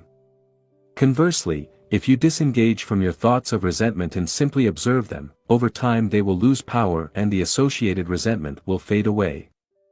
In fact, if you had let go of the thought of resentment immediately after it arose, your feelings of resentment would have dissipated almost instantly. We'll see how you can let go of your emotion in the section, Letting Go of Your Emotions. Action Step. Resist negative emotions from the past using the workbook, Section 3. How to change your emotions. 1. How emotions are formed. Recall the last time you felt anger, sadness, frustration, fear, or depression. Now, write down what happens for each of the following: interpretation, what events happened and what thoughts arose. Identification, how did you respond to these thoughts? Repetition, did you identify with these thoughts repeatedly? 12. Changing your interpretation. The sight of a slaughterhouse may trigger a negative emotion in you, whereas it may be positive for the business owner and natural for the machine operator. It all depends on how you are conditioned. Om Swami, a million thoughts. In itself, an event or a thought has no power to alter your emotional state. What generates emotions is the way you choose to interpret the event or thought. This is why two people can react differently to the same situation. One will see a problem and blame external circumstances, while the other will see an opportunity to be embraced. One will get stuck, the other will grow. The way you interpret events is closely linked to general assumptions you hold about life. As such, it is essential we first delve into the underlying assumptions that lead to these interpretations. Exploring your assumptions. To enter a given emotional state, you made certain assumptions regarding how things should be. These assumptions constitute your subjective reality.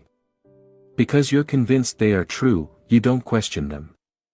Below are some examples of assumptions you may have. Problems should be avoided. This is a problem. I should be healthy. I'll live at least until I'm 70. I must get married. Complaining is normal.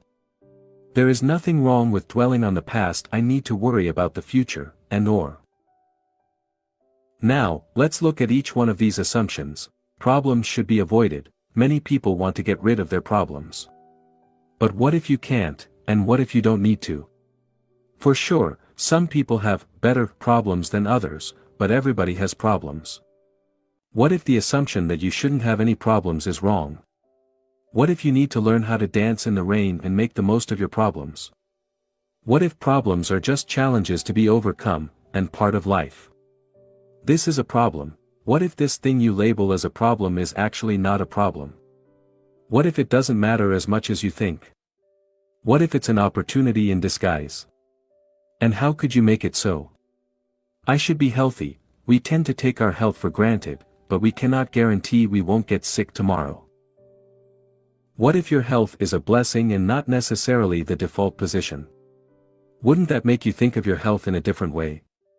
I'll live at least until I'm 70, you probably assume you'll live a long life, but what if that's not the case? Isn't living a long life a blessing rather than something you should take for granted? Unfortunately, some people die young, but that's the nature of reality. People say, he died too young, but is that correct? Isn't it more accurate to say that he just died? Neither too young nor too old. I must get married. Maybe, maybe not. That's just your interpretation. Shoulds are generally things society or your parents expect you to do, but it doesn't mean it has to be that way. These are often cultural norms or conditioned behaviors. Complaining is normal. Most complaining is a play of the ego and is not constructive. It doesn't help you and doesn't change anything. The only thing it does is strengthen your ego and offend people. Try to spend an entire week without complaining and see what happens.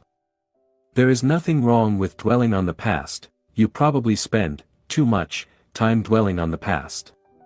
Everybody does. But do you realize the past exists only in your mind?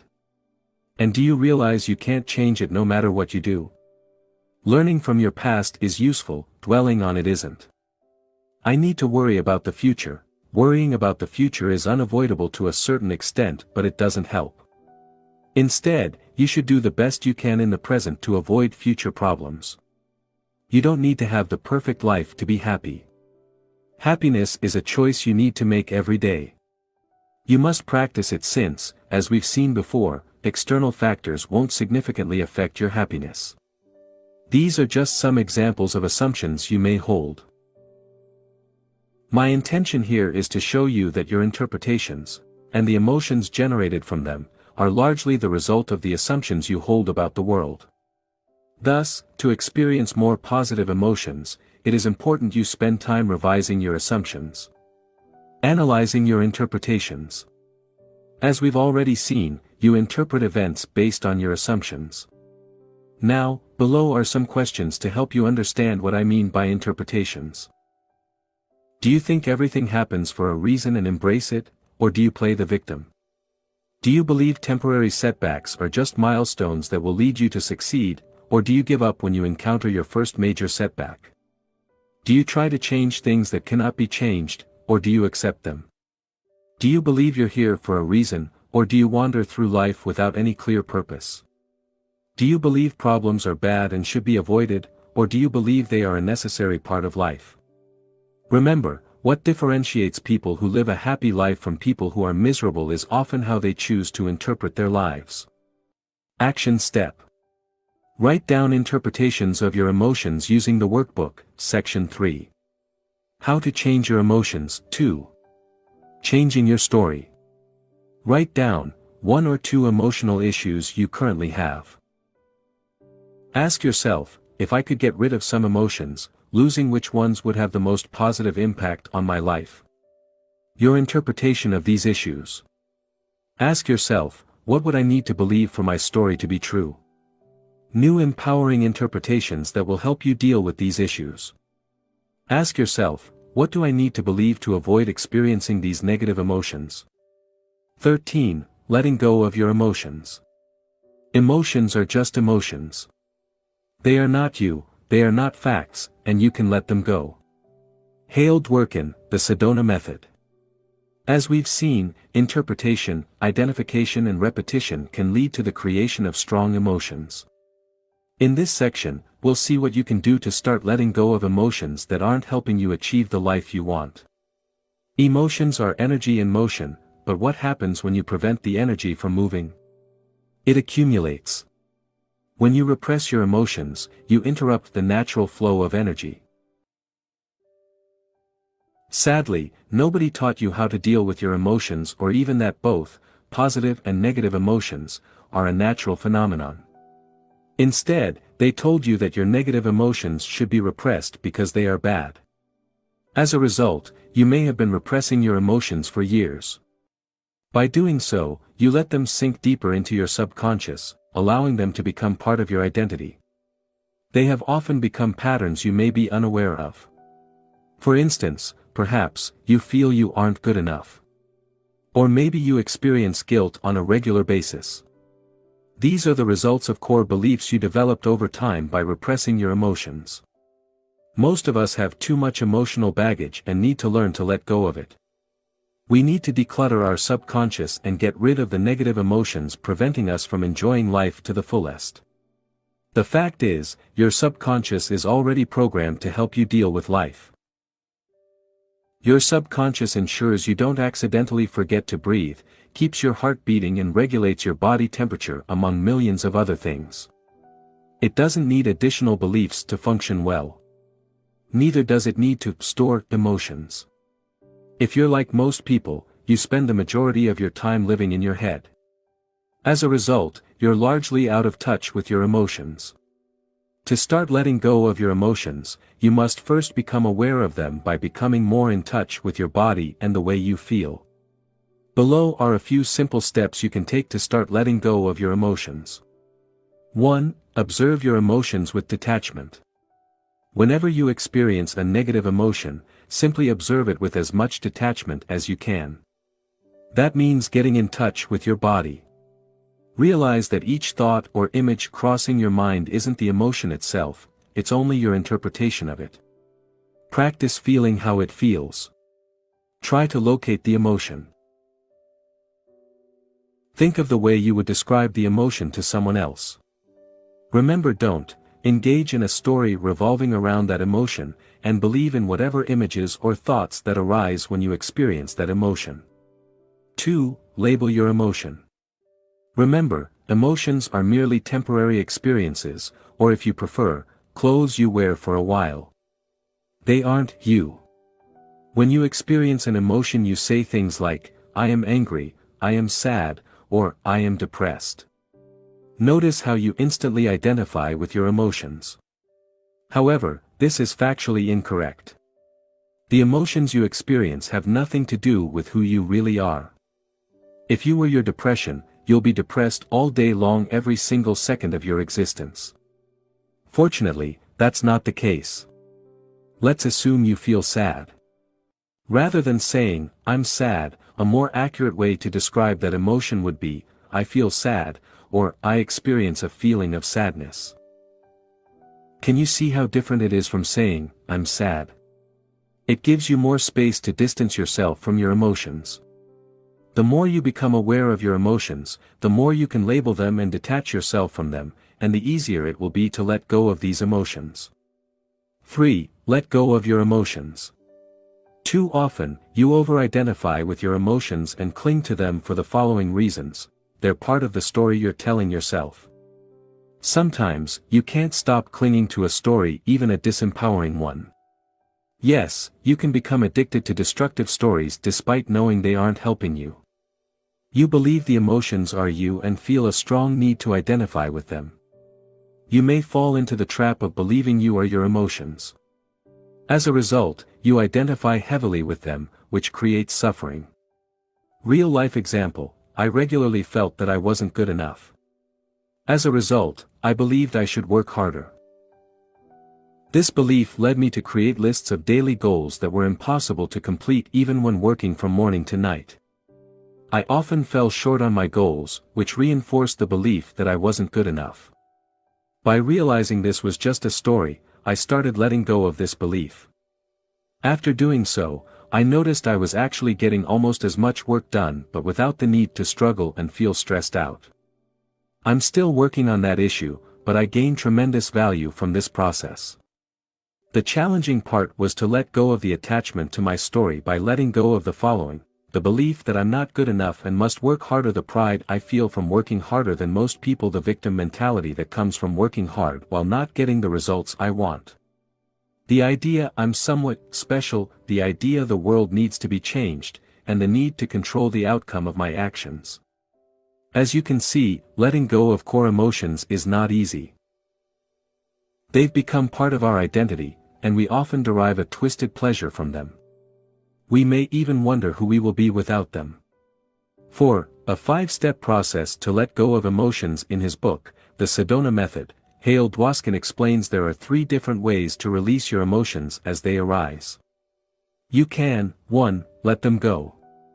When you experience negative emotions, you can consciously choose to release them rather than repressing them or clinging to them. 2. Allow them to be here. You can allow them by acknowledging their existence without clinging to them, or you can 3. Welcome them. You can accept them and have a closer look at them to discover what the core of these emotions are. According to Hale Dwoskin, the first step in each case is to become aware of your emotions as they arise. He then introduces a 5-step process to let go of your emotions. Step 1. Focus on a certain emotion you would like to work on so you can feel better. This doesn't need to be a big emotion. It could be something as simple as not feeling like working on a specific task, or being mildly annoyed about something. Step 2. Ask yourself one of the following questions. 1. Could I let this feeling go? 2. Could I allow this feeling to be here? 3. Could I welcome this feeling? Depending on which way you want to go, release, allow, or welcome, answer the corresponding question. Step 3. Then ask yourself, would I? 1. Would I let this feeling go? 2. Would I allow this feeling to be here? 3. Would I welcome this feeling? Answer yes or no to each question while being honest with yourself. Do you feel like you can let go/allow/welcome the emotion? Even a no will help you let go of it. Step 4. Ask yourself, when? Your answer will be, now. You let go of that emotion immediately. Step 5. Repeat this process as many times as necessary for that particular feeling to disappear. You may be tempted to brush off this technique as overly simplistic and ineffective. Don't do that. Try it for yourself. Remember that you are not your emotions. That's precisely by practicing letting go of them that you'll realize that universal truth. As you make a conscious choice to let go of your emotions, welcome them fully or allow them to be, you'll gain a whole new understanding of how emotions work and how to release them. Action step. Use the exercises in the corresponding section of the workbook to start letting go of your emotions. Section 3. How emotions are formed. 3. Letting go of your emotions. Make a list of all the emotions you would like to let go of. Perhaps you feel as though you aren't good enough. Perhaps you struggle with procrastination and experience guilt and shame. Maybe you blame yourself for something you did in the past, or you worry about your future. Just write down whatever comes to your mind. Now, use the method mentioned above. Select one emotion, then ask yourself, could I let this feeling go? Would I? Yes/no, when? Now, don't worry if you're not successful at first. You'll have plenty of opportunities to practice in the future. 14. Conditioning your mind to experience more positive emotions. Try to see that a thought about a person or event is merely a thought about that person or event. It is the thought about them that makes you feel the way you do. To change the way you feel, change the way you think. Vernon Howard, The Power of Your Supermind. We've discussed how emotions are formed, and we've introduced a process you can use to release your negative emotions. Now, let's see how you can condition your mind to start experiencing and intensifying positive emotions in your life. You are what you think about most of the time. For thousands of years, mystics have told us we are the results of our thoughts. Buddha allegedly said, "What you think, you become." The essayist and poet, Ralph Waldo Emerson, said, "We become what we think about all day long," while Mahatma Gandhi said, "A man is but the product of his thoughts." In his classic book, As a Man Thinketh, James Allen wrote, "Let a man radically alter his thoughts, and he will be astonished at the rapid transformation it will effect in the material conditions of his life." Men imagine that thought can be kept secret, but it cannot. It rapidly crystallizes into habit, and habit solidifies into circumstance. James Allen. To take control of your emotions, it is essential you understand the role your thoughts play in generating emotions in general. Your thoughts activate certain emotions, and these emotions, in turn, generate more thoughts. Thoughts and emotions then feed each other. For instance, if believed, the thought, "I'm not good enough," will generate negative emotions such as shame or guilt. Conversely, when you feel ashamed for not being good enough, you'll attract more thoughts in line with that belief. You will focus on the things you believe you aren't good at, or remember and dwell on past failures. This, in turn, will strengthen your erroneous belief. Thoughts generate emotions, and emotions dictate your actions. If you feel you don't deserve a promotion, you won't ask for it. If you believe a man or woman is out of your league, you won't ask him or her out. In a nutshell, this is the way thoughts work. They generate emotions that dictate your actions and shape your reality. While this may not be obvious to you in the short term, in the long term, you'll realize your thoughts have a tremendous impact on your life. Thoughts and emotions determine your future. Humans possess a power no other living beings have, their imagination. We can use our thoughts to manifest things and turn the invisible into the visible. However, a thought in itself isn't enough to manifest things or circumstances. It must be fueled with an energy in the form of emotion, such as enthusiasm, excitement, passion, or happiness. For this reason, someone enthusiastic about his or her dream will achieve more than a pessimistic and unmotivated person. Successful people constantly focus on what they want with positive expectation, while unsuccessful people focus on what they don't want or what they lack. The latter are afraid of having a lack of money, talent, time, or any other resources they may need to achieve their goals. As a result, pessimists accomplish far less than they're capable of achieving. Thus, one of the most important skills you can master is your ability to control your thoughts and emotions. This entails understanding what your emotions are, how they work, and what purpose they serve. Later, we'll discuss how you can use your emotions as a tool for personal growth. Depositing positive thoughts in your mind. Confident people deposit positive thoughts in their mind each day. They celebrate their small wins and treat themselves with compassion and respect. Naturally, they expect good things to happen. On the other hand, people with low self-esteem bombard their mind with disempowering thoughts. They discard their accomplishments as no big deal and fail to recognize their strengths and the positive intent behind their actions. No wonder they feel unworthy. For more information, read section, Not Being Good Enough. Both use their thoughts to distort reality, but who do you think is better off? The person who deposits positive thoughts in their mind, or the person who dwells on negative thoughts? Does it mean positive thinking is going to solve all your problems and eliminate your negative emotions once and for all? Of course, not. Thought manipulation is simply one of the tools you can use to master your emotions. The limit of positive thinking. Repeating to yourself, "I'm happy, I'm happy, I'm happy," all day long won't turn you into a living Buddha. You may benefit from it, but you'll still experience negative emotions. Unless you know how to deal with negative emotions when they appear, you'll fall prey to your own disempowering story. This story could be why you're such a loser. Interestingly, people are often addicted to their story, even the negative ones, and are unable to let go of the why, because they are fundamentally flawed, will never be happy because aren't worthy of love, are never going to make it, and will never get married, and so on. I can guarantee you are addicted to a story. Now we'll discuss how you can condition your mind to experience more positive emotions. After that, we'll see how you can deal with negative emotions as they arise. Choosing the emotions you want to experience to condition your mind. The first step is to decide what emotions you want to experience more of. Do you want to be happier? More motivated? More proactive? The second step is to put in place a specific program to allow you to experience your chosen emotions. The final step is to practice feeling that emotion every day. Feeling the same emotion over and over allows you to better access it. Neuroscience has shown that experiencing the same thought or emotion repeatedly strengthens the corresponding neural pathways, easing future access to that thought or emotion. Put it simply, the more you experience an emotion, the easier it becomes to generate.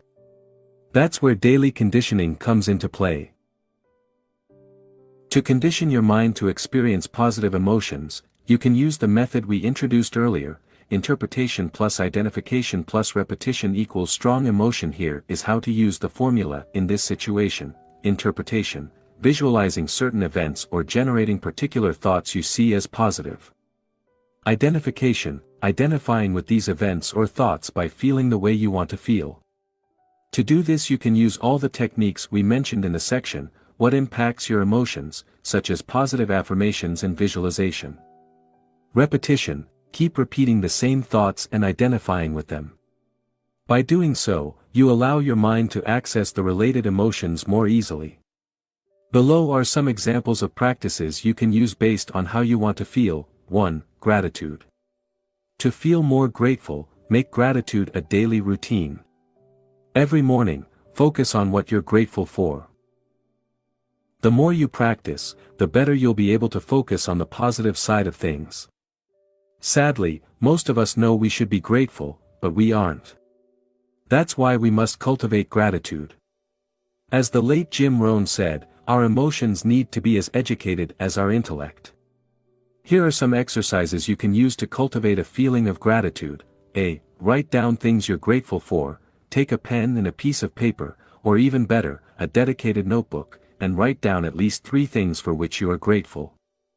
This will help you focus on the positive side of things. B. Thank people who crossed your life. Close your eyes and think of people you've met. As you picture them one after the other, thank them while acknowledging at least one good thing they did for you. If you happen to picture people you don't like, thank them anyway and still look for one good thing they did for you. It could be making you stronger or teaching you a specific lesson. Don't try to control your thoughts, simply let the faces of people you know come to your mind. Release any resentment you feel or have felt. C. Focus on one object and appreciate its existence. Select one item in your room and think of the amount of work and number of people involved in the process of creating it and delivering it to you. For instance, if you select a chair, think of all the work necessary to create it. Some people had to design it, others had to find raw materials, and others had to assemble it. Truck drivers had to deliver it to the store. The store employees had to display it and promote it. You or someone else had to go and collect it. The car you drive also had to be built by other people, and so on. Think of how you benefit from this chair. Remember a time you were so tired you couldn't wait to sit. Didn't it feel great when you could finally sit? Thanks to the chair you can not only sit, but you can also use your computer, write, read, drink coffee, or have a pleasant conversation with your friends. D. Listening to gratitude songs/guided meditation. Listen to gratitude meditation. Search gratitude meditation on YouTube. 2. Excitement. Sometimes, you lose excitement. You feel as though you're running in circles trapped in the same old routine. To generate more excitement, spend a little time every morning visualizing all the things you want. Get excited about these things. Below are several ways to do it. Please note, this should be practiced on a regular basis. A. Write down what you want. Take a pen and piece of paper and write, "What I want," at the top of the page. Then, write down anything you can think of that excites you. B. Visualize what you want. Ask yourself, what do I really want, and visualize all the things you desire. Try to be as specific as possible. Clarity is power. Think of your ideal career, relationship or lifestyle, or any goals you want to accomplish in the coming decade or beyond. C. Create a goals/dreams journal. Buy a notebook and write down your goals in each area of your life. Review them each morning and keep adding pictures, drawings or anything else to foster your enthusiasm. D. Vividly envision your ideal day. What would you eat for breakfast? How would you spend your day? With whom would you spend your day? What would you do in the evening? Where would you live? How would you feel? You can have several versions of your ideal day. Just make sure each version excites you. 3. Confidence/certainty. If you want to have more confidence in your ability to achieve your goals, visualize yourself as having already accomplished them, and feel good about it. Practice developing a sense of certainty. Commit to your vision in your mind. Each time you visualize your goal, give the energy of commitment to it. Know it's going to happen. 4. Self-esteem. To boost your self-esteem, keep track of your daily accomplishments. You do many things right, but you tend only to remember things you do wrong. No wonder your self-esteem suffers. Buy a notebook and dedicate it to this purpose. Record your accomplishments every day. Some examples of accomplishments would be: I woke on time. I ate some fruit. I cleaned my desk. I completed project A. I exercised. I completed my morning ritual, and/or I read. As you can see, you don't have to write down anything big. In fact, by writing down small accomplishments, you condition your mind to look for more wins, which, over time, enhances your self-esteem. For more exercises related to self-esteem, refer to the section, Not Feeling Good Enough. 5. Decisiveness. As you practice being more decisive, you'll boost your productivity, which will affect your well-being. As we'll see in the section, Procrastination, stalling can create a lot of emotional suffering. To become more decisive, you can use the 5-second rule, introduced by Mel Robbins in her book of the same name. In it, Mel Robbins argues there is only one rule when it comes to productivity, success, or getting everything you ever wanted: you have to do something whether you feel like it or not. If you can do the things you don't feel like doing, you'll get everything you've ever wanted. Her 5-second rule states you have 5 seconds from the moment you have an idea to the moment you take action. If you fail to act within these 5 seconds, your mind will talk you out of it. The nature of the mind is to prevent us from doing anything scary or tiring. For instance, you have 5 seconds to introduce yourself to someone you want to talk to at an event, send that important email, or ask a question during a meeting. Exercise. Strengthen your decisiveness. To practice the 5-second rule, you can start with small things. Make a list of things you procrastinate over. Perhaps you put off washing the dishes, or cleaning your home. Maybe, you delay calling someone or sending some emails. Write it down. Now, select a couple of things on which you'll use the 5-second rule. Commit to using the rule for at least a week. When you think of washing the dishes, calling someone, or anything, count down from 5 to 0, and take action before you reach 0. Common mistakes to avoid when conditioning your mind. As you condition your mind to experience more positive emotions, avoid making the following mistakes: trying to implement too many changes at once. Stick to 1 or 2 exercises for a month or so before trying any other exercises. Starting too big, keep it small and make sure the exercises aren't too challenging. Remember, taking control of your emotions is a long-term game. It's a marathon, not a sprint. To learn more about how to create an exciting morning ritual, please consult my book, Wake Up Call: How to Take Control of Your Morning and Transform Your Life. Action Step. Refer to the corresponding section in the workbook and choose the emotions you want to experience more of. Section 3. How to change your emotions. 4. Conditioning your mind. 15. Changing your emotions by changing your behavior. Action seems to follow feeling, but really action and feeling go together, and by regulating the action, which is under the more direct control of the will, we can indirectly regulate the feeling, which is not. William James, philosopher and psychologist. We've seen you can influence your emotions by using your body, mind, or words. We've also discussed how you can change your interpretations of thoughts or events to change your emotional state. Unfortunately, when negative emotions suddenly arise or are too strong, changing your body posture or using positive affirmation might not be enough. In fact, trying to replace a negative emotion by a more positive one often fails. You cannot always overcome depression by cheering up or counteract grief by deciding to just feel good. Neither can you expect profound sadness to disappear by repeating the phrase/mantra, "I'm happy, I'm happy, I'm happy." However, you can influence the way you feel by changing your behavior. As you alter your behavior, your feelings will change accordingly. It may happen almost immediately, as when you distract yourself from mild anger by performing a task. Or it may take weeks or even months while you deal with profound emotions such as intense grief or depression. To start changing the way you feel, whenever you experience a negative emotion, ask yourself the following questions: what causes that emotion, and what can I do about my present reality? After asking these questions, identify concrete actions you could take to change your emotional state. Remember, by nature, emotions will fade as time passes. That is, unless you reinforce them by replaying the same situation over and over in your mind. Below are some real-world examples to help you better understand how it works. Example 1. If, after your boyfriend or girlfriend broke up with you, you keep remembering the good times you had together with sadness, it will take longer to get over the breakup. Although there is nothing wrong with feeling sad or remembering the past, if you want to move on, a better option is to avoid revisiting the past wherever possible. In this case, changing your behavior would be, do your best to stop revisiting the old memories.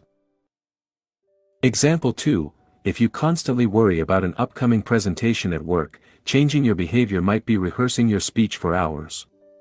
Doing this, you'll know the text so well you'll be able to perform well even under pressure. To give yourself an even better chance at success, you could also rehearse in front of your colleagues or friends. Example 3, if you've been resenting a particular friend for weeks because of something he said or did, changing your behavior might be having an honest talk with him and share your feelings. This will allow you to clear the air, clarify any misunderstandings, and avoid building up resentment. Oftentimes, we misinterpret events or see things that aren't there.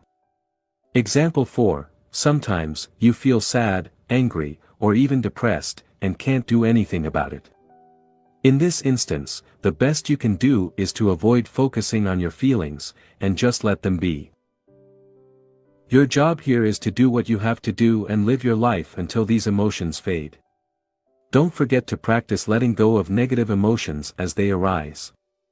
As you learn to detach yourself from the negative emotions, it will help prevent them from growing and becoming more entrenched. Action step using the workbook. Let's do an exercise using an example from your life. Section 3. How to change your emotions. 5. Changing your emotions by changing your behaviors. Remember the last time you experienced a negative emotion that lasted more than a couple of days. Now, think of what you did specifically to overcome this negative emotion, if anything. Then, ask yourself, how could I have changed my behavior to influence my emotions positively? 16. Changing your emotions by changing your environment. You cannot always control your emotions. Certain events, such as a breakup, the loss of a loved one, or a severe disease, can trigger negative emotions. However, you do have control over some events. Do you have daily life situations that affect your peace of mind? What if you could do something about them? Sometimes, to reduce negative emotions you simply need to avoid putting yourself in the situations generating them in the first place. Perhaps, you watch too much TV, which makes you miserable. Or maybe, seeing your friends, seemingly, happy on Facebook makes you feel like a failure. Why not spend less time in such situations? Real life example, Facebook was making me unhappy and I felt like a failure. People in my field were killing it and my friends looked so happy, or so I thought. Not to mention the fact I was wasting hours of my time mindlessly scrolling through my news feed. To overcome this drain on my emotional bank, I drastically reduced the time I spent on Facebook. Ever since making the decision, I've been feeling better. This example shows you that small changes can enhance your well-being. If you look at the things you do daily, you'll find activities or behaviors that don't support your happiness. Just removing one or two of these activities, or changing some of your behaviors, may noticeably improve your mood. You may already know what you should do, but it's also possible you're unaware of the cost of some of your behaviors on your well-being.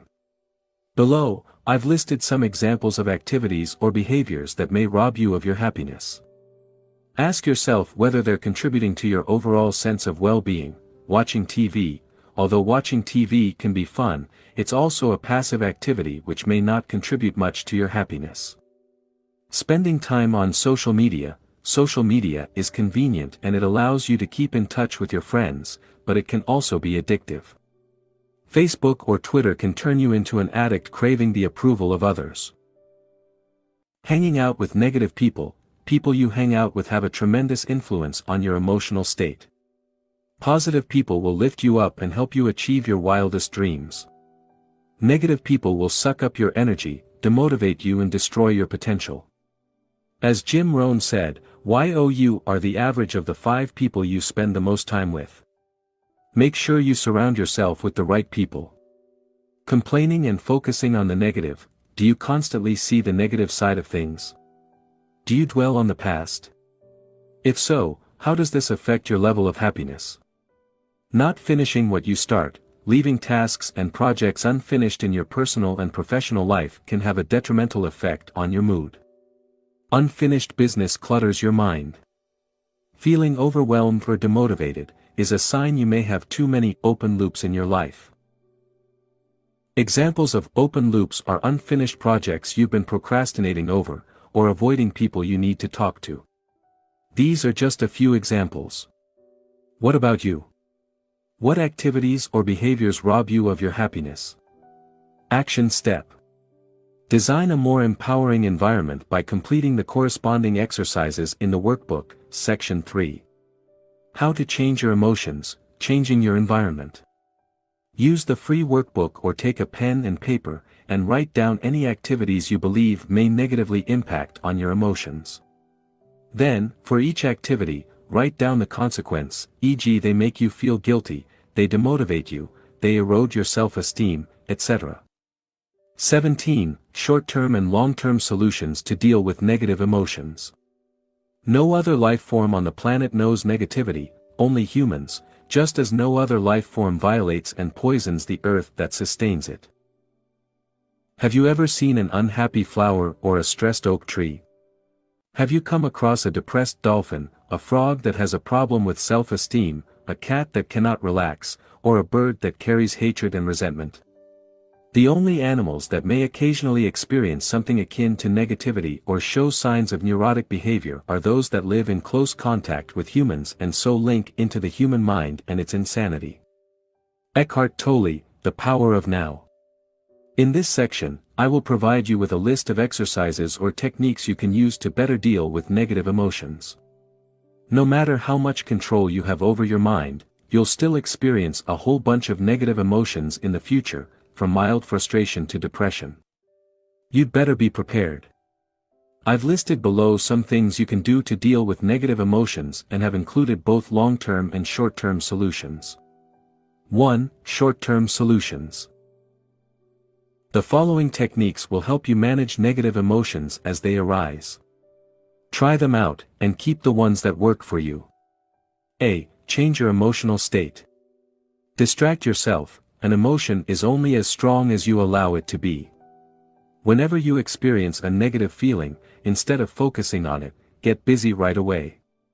If you're angry about something, cross something off your to-do list. If possible, do something that requires your full attention. Interrupt, do something silly or unusual to break the pattern. Shout, do a silly dance or speak with a strange voice.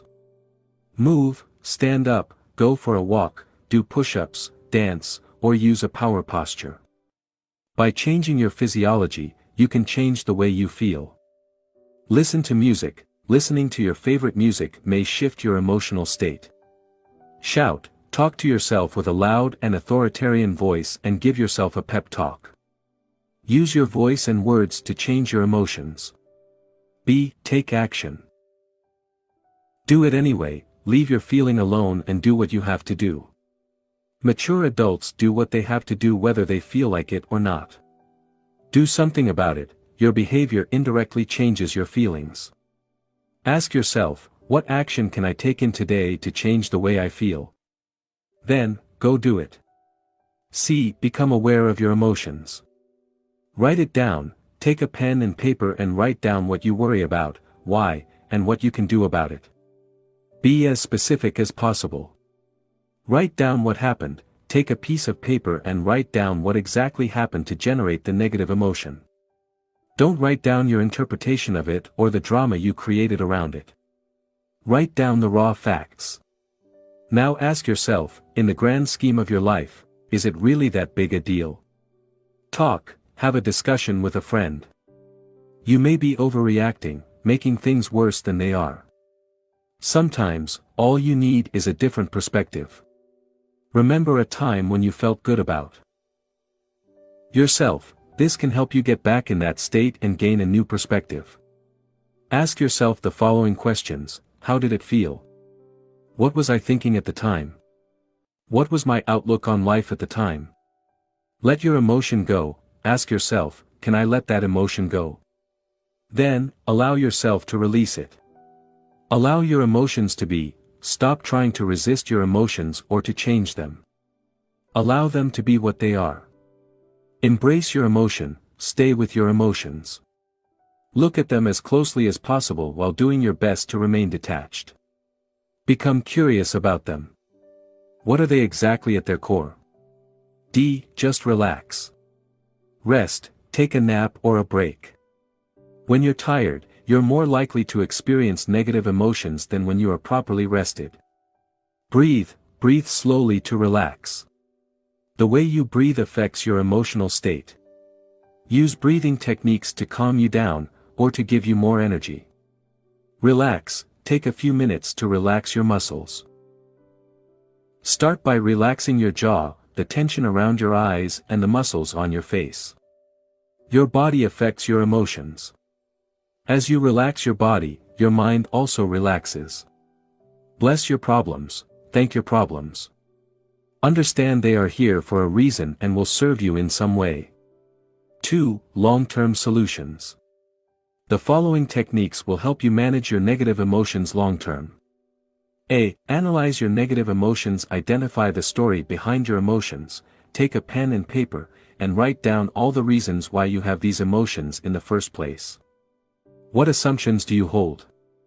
How did you interpret what's happening to you? Now, see if you can let go of this particular story. Write down your emotions in a journal. Take a few minutes each day to write down how you felt. Look for recurrent patterns. Then, use affirmations, visualization, or a relevant exercise to help you overcome these emotions. Practice mindfulness. Observe your emotions throughout the day. Meditation will help you do this. Another way is simply to engage in an activity while being fully present. As you're doing this, observe what's going on in your mind. B. Move away from negativity. Change environment. If you're surrounded by negativity, change your environment. Move to a different place, or reduce the time you spend with negative friends. Remove counterproductive activities. Remove or reduce the time you spend on any activity not having a positive impact on your life. This could be reducing the time you spend watching TV or surfing the internet. C. Condition your mind. Create daily rituals. This will help you to experience more positive emotions. Meditate, exercise, repeat affirmations, create a gratitude journal, and so on. The best time to deposit positive thoughts in your mind is right before going to sleep and first thing in the morning. Exercise regularly. Exercise improves your mood and is good for your emotional and physical health. D. Increase your energy. The less energy you have, the more likely you are to experience negative emotions. Improve your sleep. Make sure you get enough sleep. If possible, go to bed and wake up at the same time every day. Eat healthier food. As the saying goes, you are what you eat. Junk food will negatively impact your energy levels, so take steps to improve your diet. Rest, take regular naps, or take a few minutes to relax. Breathe, learn to breathe properly. Ask for help. Consult a professional. If you have deep emotional issues such as extreme low self-esteem or depression, it might be wise to consult a professional. Action step. Write down one short-term and one long-term technique you want to use. Ask yourself, among the items on the list, what is the one technique that will best help me deal with negative emotions? Section 3. How to change your emotions, short-term solutions/long-term solutions. Part 4. How to use your emotions to grow. I suggest to you that every situation, every moment, provides the opportunity for self-growth and development of your character. Reality keeps bringing us circumstances. Sometimes I picture them as waves breaking on the shore, and we have the chance to keep merging with that reality to fit ourselves to it, to dive into those waves. David K. Reynolds, author of Constructive Living. We've seen what emotions are, how they are formed, and how you can reprogram your mind to experience more positive emotions. Now, let's see how you can use your emotions as a tool for personal growth. Most people underestimate how useful emotions can be. They never truly realize they can use their emotions to grow. Think of it this way. Your emotions send you a message. They tell you that your current interpretation of reality is biased. The problem is never reality, but the way you interpret it. Never forget, you have the power to find meaning and joy even in the worst situations. For instance, Alice Sommer had every reason in the world to feel hopeless. She was imprisoned in a concentration camp during World War II and didn't know how long she had left to live. She, nevertheless, found joy. As she recalls, I was always laughing. We were lying on the floor with my son, and he saw me laughing. How can a child not laugh when the mother laughs? Alice Sommer. Nick Vujicic believed he would never be happy. After all, he was born with no arms or legs. As he said in one of the lectures he gave at a school, "What kind of husband am I gonna be if I can't even hold my wife's hand?"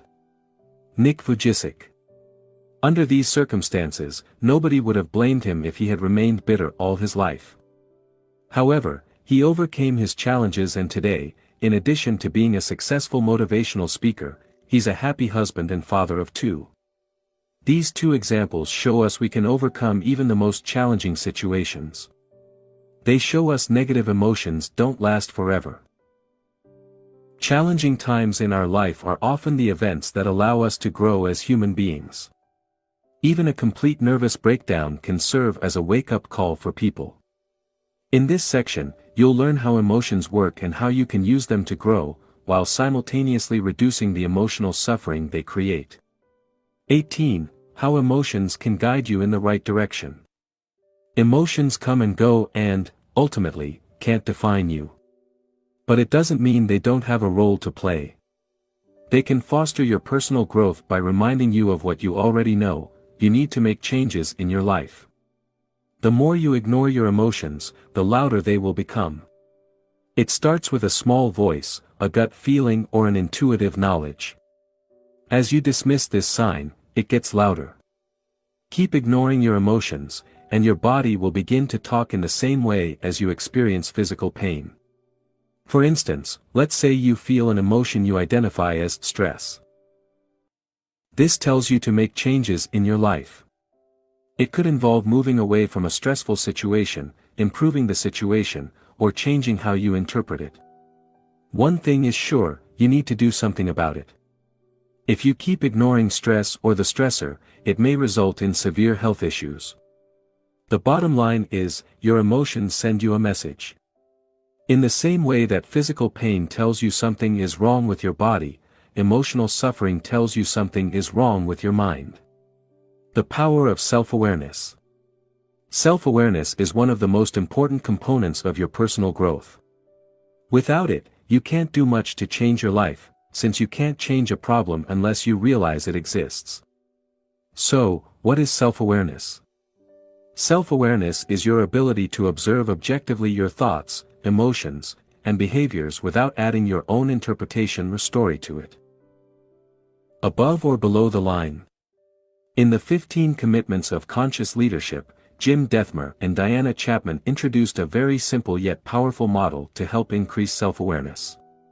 This model is extremely simple, a single line. The authors argue that, at any time, you're either above or below the line. When you're above the line, you're open, curious and willing to learn, but when you're below the line, you want to be correct and, as a result, you tend to be defensive and closed to new ideas. Put it simply, when you're above the line you're conscious, when you're below the line you're unconscious. Whether you are above or below the line depends on your emotional state. When you sense a threat to your physical survival or to your ego, you fall below the line and try to protect yourself in order for you, or your ego, to survive. Conversely, when you operate above the line, you're in a positive state of mind. Your creativity, innovation, and collaboration are at their best, resulting in enhanced performance.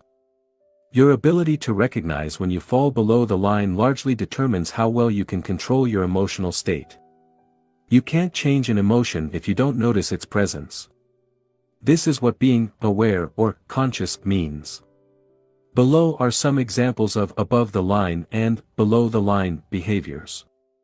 Above the line, you are curious, listening, consciously feeling emotions, discussing without being argumentative, appreciating, taking responsibility, and questioning your beliefs.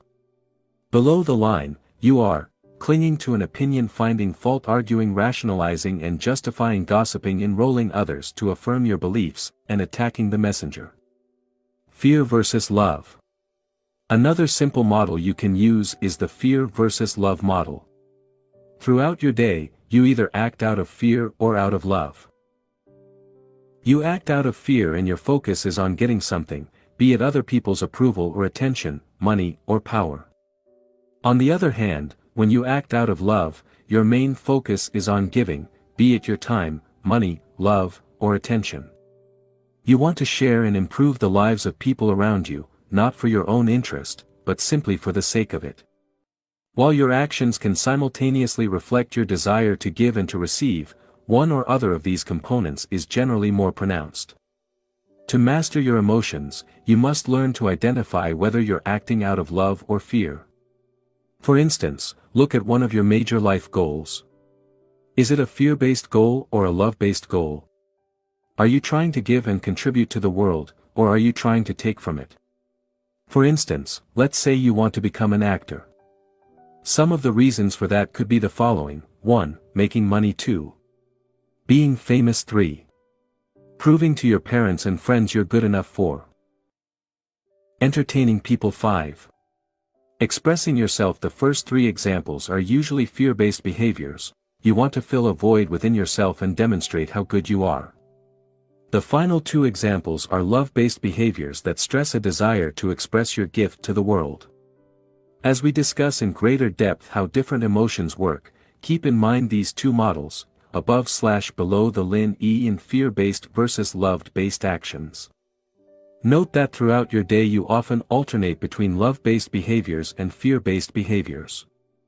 For instance, you may be absorbed by a task that helps people and make you feel complete. In this moment, you don't need anything. 5 minutes later you may imagine how proud your father will be once you finally earn a promotion. In this moment, you're no longer feeling complete. Instead, you are trying to get something, in this situation, your father's approval. Start noticing the underlying motivations behind your actions. As you do so, you'll begin to realize you spend a considerable amount of time trying to earn other people's approval, whether they be your colleague, your boss, your parents, or your partner. Notice this, and ask yourself what you can do to move from wanting to get to wanting to give. Now, with these 2 models in mind, let's see how you can bring more awareness to the emotions you experience in your day-to-day life. 19. Recording your emotions. The first step to improve the way you feel is to become more aware of the emotions you experience on a regular basis. Before you can generate more positive emotions, you must first determine your starting point. To shed a light on the emotions you're experiencing in your daily life, I invite you to record your emotions for an entire week. Use a notebook or the downloadable worksheet to do so. Spend a couple of minutes each day to record how you feel and rate yourself on a scale of 1 to 10, 1 being the worst you can feel, and 10 being the best you can feel. At the end of the week, give yourself an overall score and answer the following questions. What negative emotions did you experience? What caused these emotions? What are the hard facts?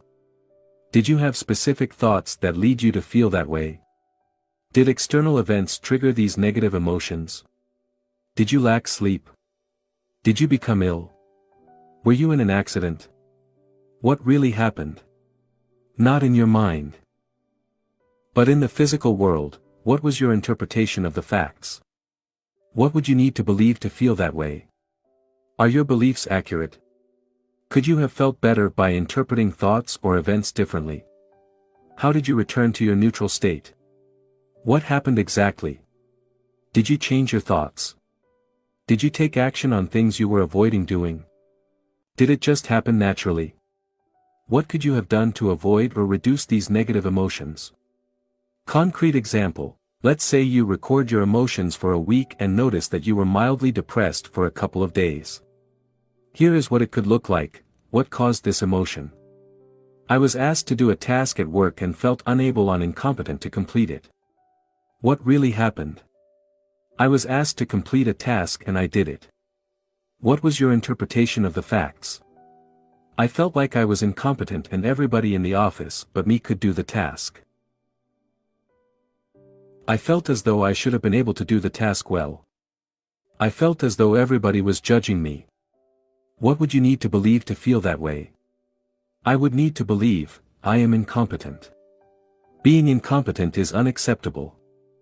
I should have been able to do that task. Everyone is judging me. Are your beliefs true? Are you really incompetent? Maybe I'm biased and I judged myself too harshly. Is being incompetent unacceptable? No. The fact is, I cannot always be competent at everything. Should you be able to do that task? I haven't much experience performing similar tasks and there was no way I could do it without asking for help. Is it true that everyone judging you? Some people may judge me, but that's probably not true of everyone. It's also possible nobody really cares. After all, they have their own issues to deal with. And what if nobody noticed? Or perhaps, I did okay and the negativity is all in my mind. How did you return to your neutral state? I realized it was actually no big deal. I asked a colleague whether I did the task correctly. He helped me and gave me some advice. He also recommended some good books to help improve my skills.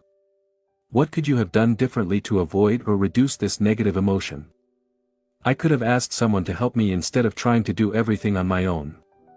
As you go through this process, you'll notice what causes you to experience negative emotions. You'll be able to identify self-defeating behaviors and overcome them using daily conditioning and affirmation. Additional tip: remember to write down how you feel each day using a dedicated journal. This will help you detach yourself from your emotions as you realize ups and downs are a normal part of living. Action step: record your emotions using the workbook, section 4. How to use your emotions to grow. Record your emotions. 20. Not being good enough. When I won the Oscar, I thought it was a fluke. I thought everybody would find out, and they'd take it back. They'd come to my house, knocking on the door. Excuse me, we meant to give that to someone else. That was going to Meryl Streep. Jodie Foster. You think, why would anyone want to see me again in a movie? And I don't know how to act anyway, so why am I doing this? Meryl Streep, do you feel as though you aren't good enough? Guess what? You're not the only one. The other day I wrote the following to a fellow blogger: there are a lot of topics I could write about, but there are already so many books out there. Sometimes, I'm like, what's the point? He replied, I know the feeling of, what's the point? Everything worth saying has already been said. And who am I to write about it anyway? What have I achieved so far? Ah, well. I guess it's natural. Good to know that we're not the only ones struggling. Whether or not you're aware of it, millions of people feel the same way. The feeling of not being good enough alone must have killed more dreams than anything else. And who has never felt that way? Here is a non-exhaustive list of how I felt in my life. I'm not a good enough writer. I'm not charismatic enough, I'm not competent enough, I'm not confident enough, I'm not courageous enough, I'm not disciplined enough, I'm not good enough at public speaking, I'm not handsome enough, I'm not inspiring enough, I'm not interesting enough, I'm not making enough money, I'm not muscular enough, I'm not patient enough, I'm not perseverant enough, I'm not proactive enough, I'm not productive enough, I'm not smart enough, I'm not taking enough action, I'm not tough enough, I'm not working hard enough, my English isn't good enough, my Japanese isn't good enough, and my memory isn't good enough. And I could go on. People who feel they aren't good enough tend to have low self-esteem. They focus on what they aren't good at while filtering out all the things they are good at. Try complimenting them and all you'll hear is, "It's no big deal." Worse, they may even think you're being polite, or trying to manipulate them. These people have a hard time accepting compliments. Instead of a simple thank you, they return the compliment, or downplay their role. Perhaps, you're acting the same way. See if you do one of the following things when receiving a compliment. 1. Dismiss the whole thing as being no big deal, anybody could have done it.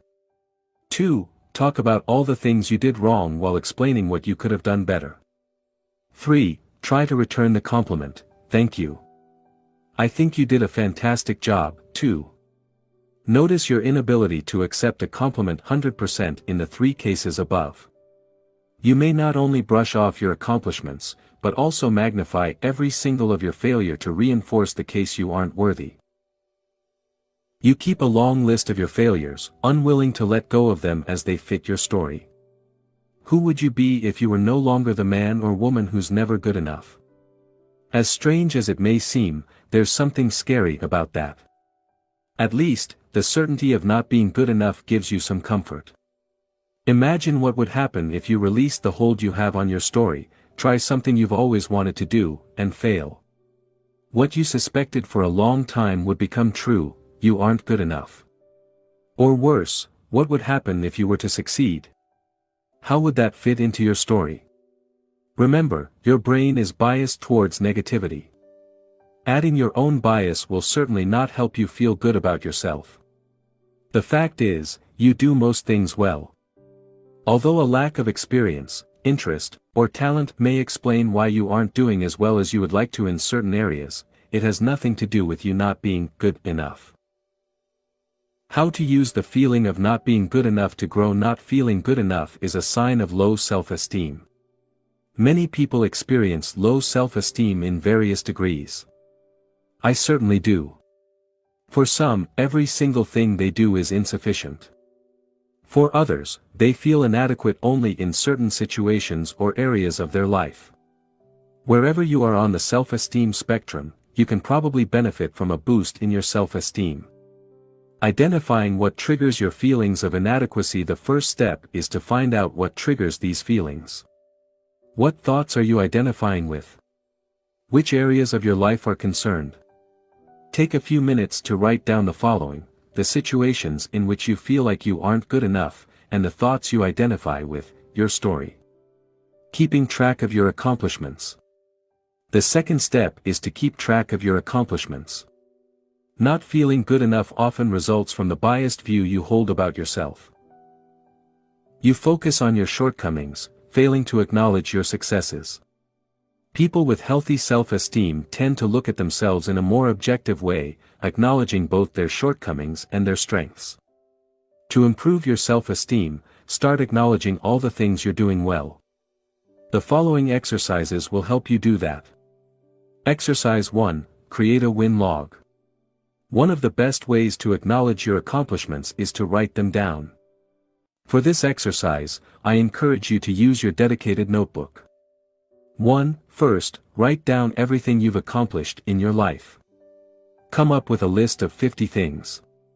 If you run out of things, write smaller accomplishments. This will help you realize how much you've already accomplished. 2. At the end of each day, write down all the things you've accomplished that day. It can be simple things such as, I woke up on time, I exercised, and I ate a healthy breakfast. Try to come up with 5 to 10 things each day. Exercise 2, fill up your self-esteem jar. An alternative is to write down each thing you've accomplished on separate pieces of paper and put them into a jar.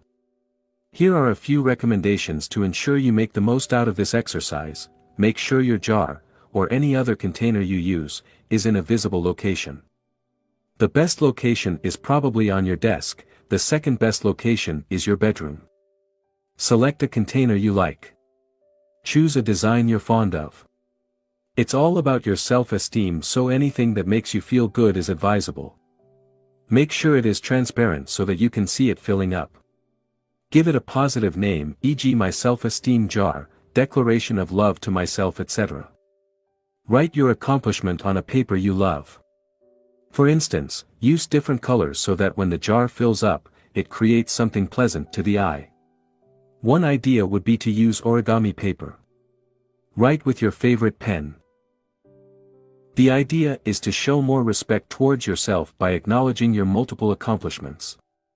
Exercise 3. Create a positive journal. You can also create a journal to write down every compliment you received that day. Your colleague told you your shoes look nice, write it down. Your friend complimented your hair, write it down. Your boss told you how well you did at a task, write it down as well. Don't question the sincerity of these compliments. Always assume they are genuine. The idea is to train your mind to focus on the positive things that happen in your life. They are happening whether or not you acknowledge them. Here is how to make the most of that exercise. Buy a notebook you like. Personalize it, add stickers, draw something, add pictures, or use different colors. Don't want to do any of this stuff? That's fine as well. It's your journal. Keep it with you, carry it with you, and look for new compliments to add to your amazing collection, optional. Review it every day. Go through old entries and mentally thank people who complimented you. You can say, thank you, I love you. Feel free to read the old entries in the morning, in the evening, or both, or whenever you feel like it. It's up to you. Again, this is your journal. These are just suggestions. Whatever works for you. Learning to accept compliments. Chances are you have difficulties accepting compliments. Do the following sentences look familiar? It's never a big deal. Everybody could have done it. It's because so and so helped you. I could have done it better. Here is a great reason why you should accept compliments, because the person who made the compliment wants you to receive it, not to flush it down the toilets. Imagine you just gave a gift to someone. How would you feel if that person, after opening the box, dropped the gift to the floor, stepped on it and threw it away? You won't like it, would you? Sadly, that's what we often do when we receive a compliment. When we refuse to accept a compliment, we are disrespecting the person who went out of